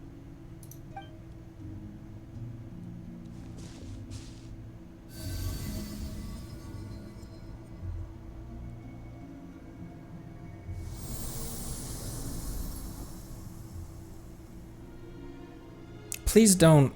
Oh, I got a horrible theory. I got a horrible theory that I don't think they'll do that. I don't think they'll do it, and I don't think it makes sense to do it, but it is the theory that just popped into my mind. I'll say it in a second. How about now? Fighting fit? At the very least, I won't have to stay hidden like before. I want to see him gone from Not Cry. The Rier of Solnari and his wild hunt must be sent back where they belong. Well, it's good to have something to aim for. You certainly seem more alive now than you did earlier. When I first met you, you didn't strike me as a ray of moonlight. More like a wisp of fog drifting in from who knows where, ready to scatter at the first sign of a breeze. But now, you're full of vitality. Just like the Frost Moon, once the brightest of them all. May you keep shining, Columbina. This is who you are. This is who you are. Thank you. Look after yourself too, Arlecchino. I know you have plans of your own, and that's why you're always seeking to grow stronger. But whatever you're after, don't let the Abyss take a hold of you. I do not wish to see you go down the same path as Rier. I appreciate the concern, Columbina.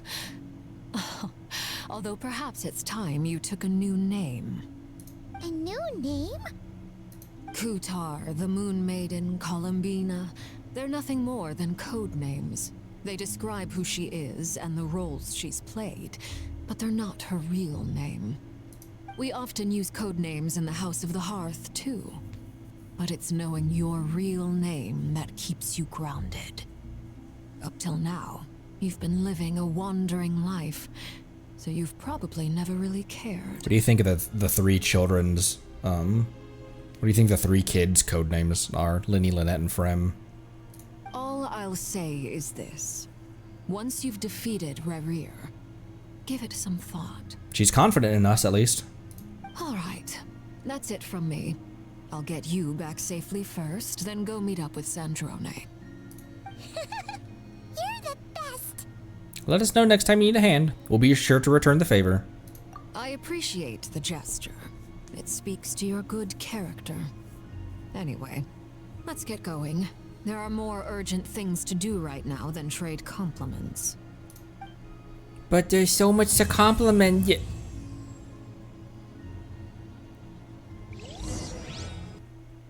But there's so much compliment to be had. It was a close call, but we got the iridescent moon's marrow and restored Columbina's strength.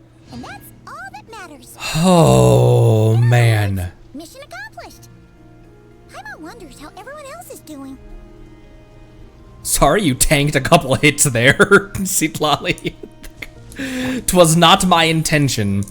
Return to the base. Does that start the next act? Okay, so we will not do that right now. Let's save that for tomorrow. Holy crap.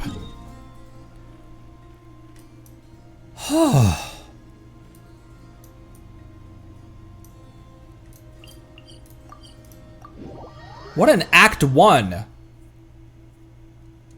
What the? Ad Astra Abyssosk. Welcome to the Adventurers Guild.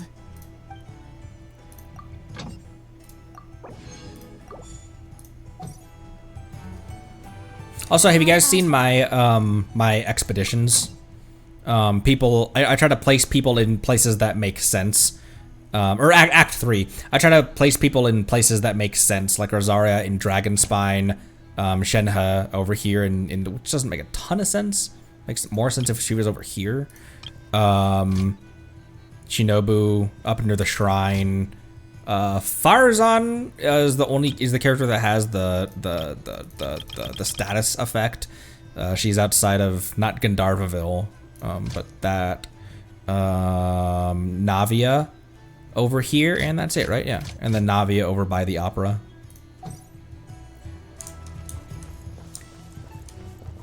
My word.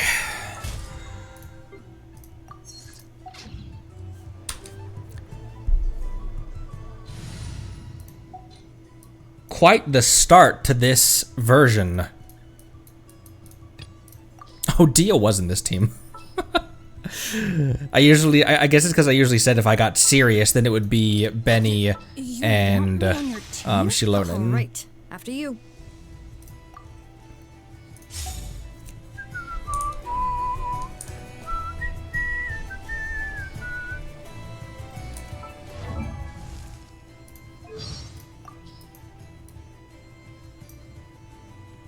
I have little interest in her.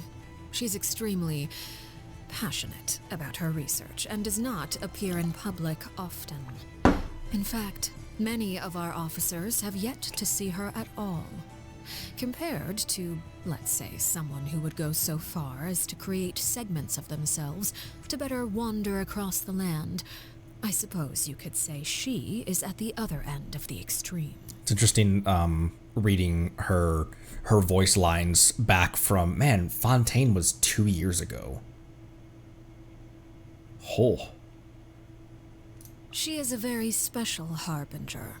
Pose her a question, and the answer you receive will be entirely unpredictable, if she sees fit to give a proper answer at all. Regardless, any answer you do receive is sure to be an interesting one. I've been so excited. More Arlecchino content for my soul. All right, we are already at 3.5 hours. How many primos did that net us? Ooh. So we have 2. Staring into my eyes is ill-advised. We know. I can't promise you'll like what you see. We know, Madame Arlecchino. Let's roll on Nefer 2 more times and then end. Tomorrow, we will just head straight into the next act.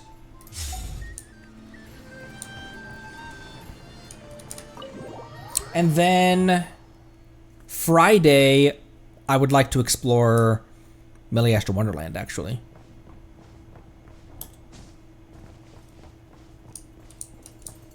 I am at your right hand and at your disposal. Give me some Kale cons. We are going for Nefer after all.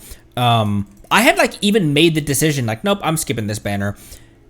And I realized that like what I was like, honestly, what I was saving for was Arlecchino C1. I'm like, does my Arle really need her C1? No, not really. Getting a new character, like getting new characters matters a lot to me. Like one of my, like the main goal for me is just collecting all of the, not the main goal, but like it matters a lot to collect all of the gremlins. And so we are rolling on Nefer. If we lose 50-50 on her, then I will stop pulling on Nefer so that we can lock in Arlecchino C1. But I was like, I don't want to skip her. And a big deciding factor was the possibility of Kale stellations as well. So twice on Nefer to end today.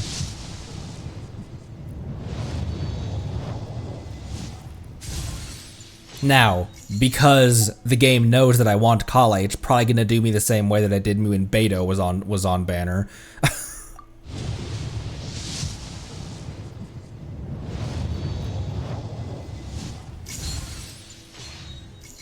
Now, somehow, it must have been, when's the last time that Kale was on, was alongside a limited banner? Because have I gotten constellations for her on standard? Because my Kale is already C2, actually. Actually.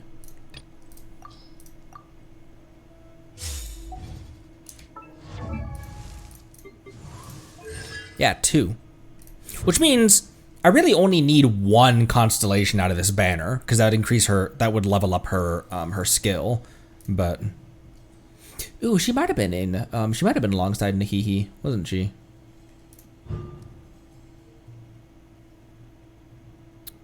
And then burst will increase everyone's EM, but not herself.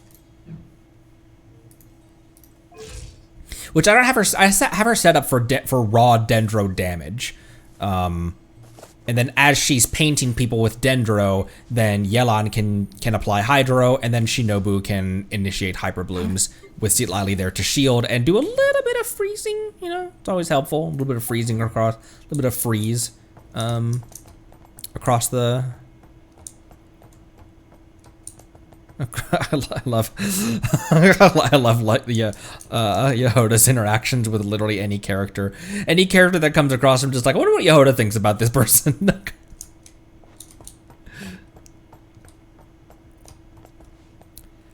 All right, that was a lot.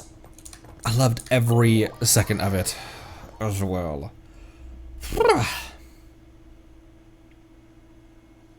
I'm also gonna need some time to like process what we just watched, what we just witnessed as well.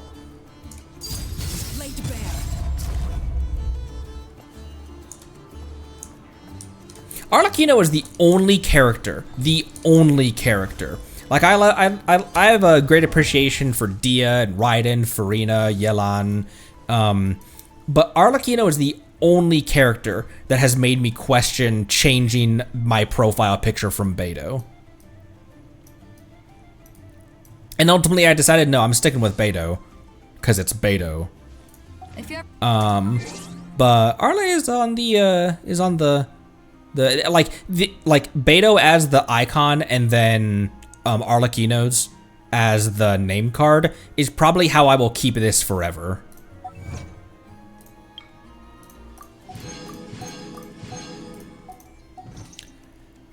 Oh,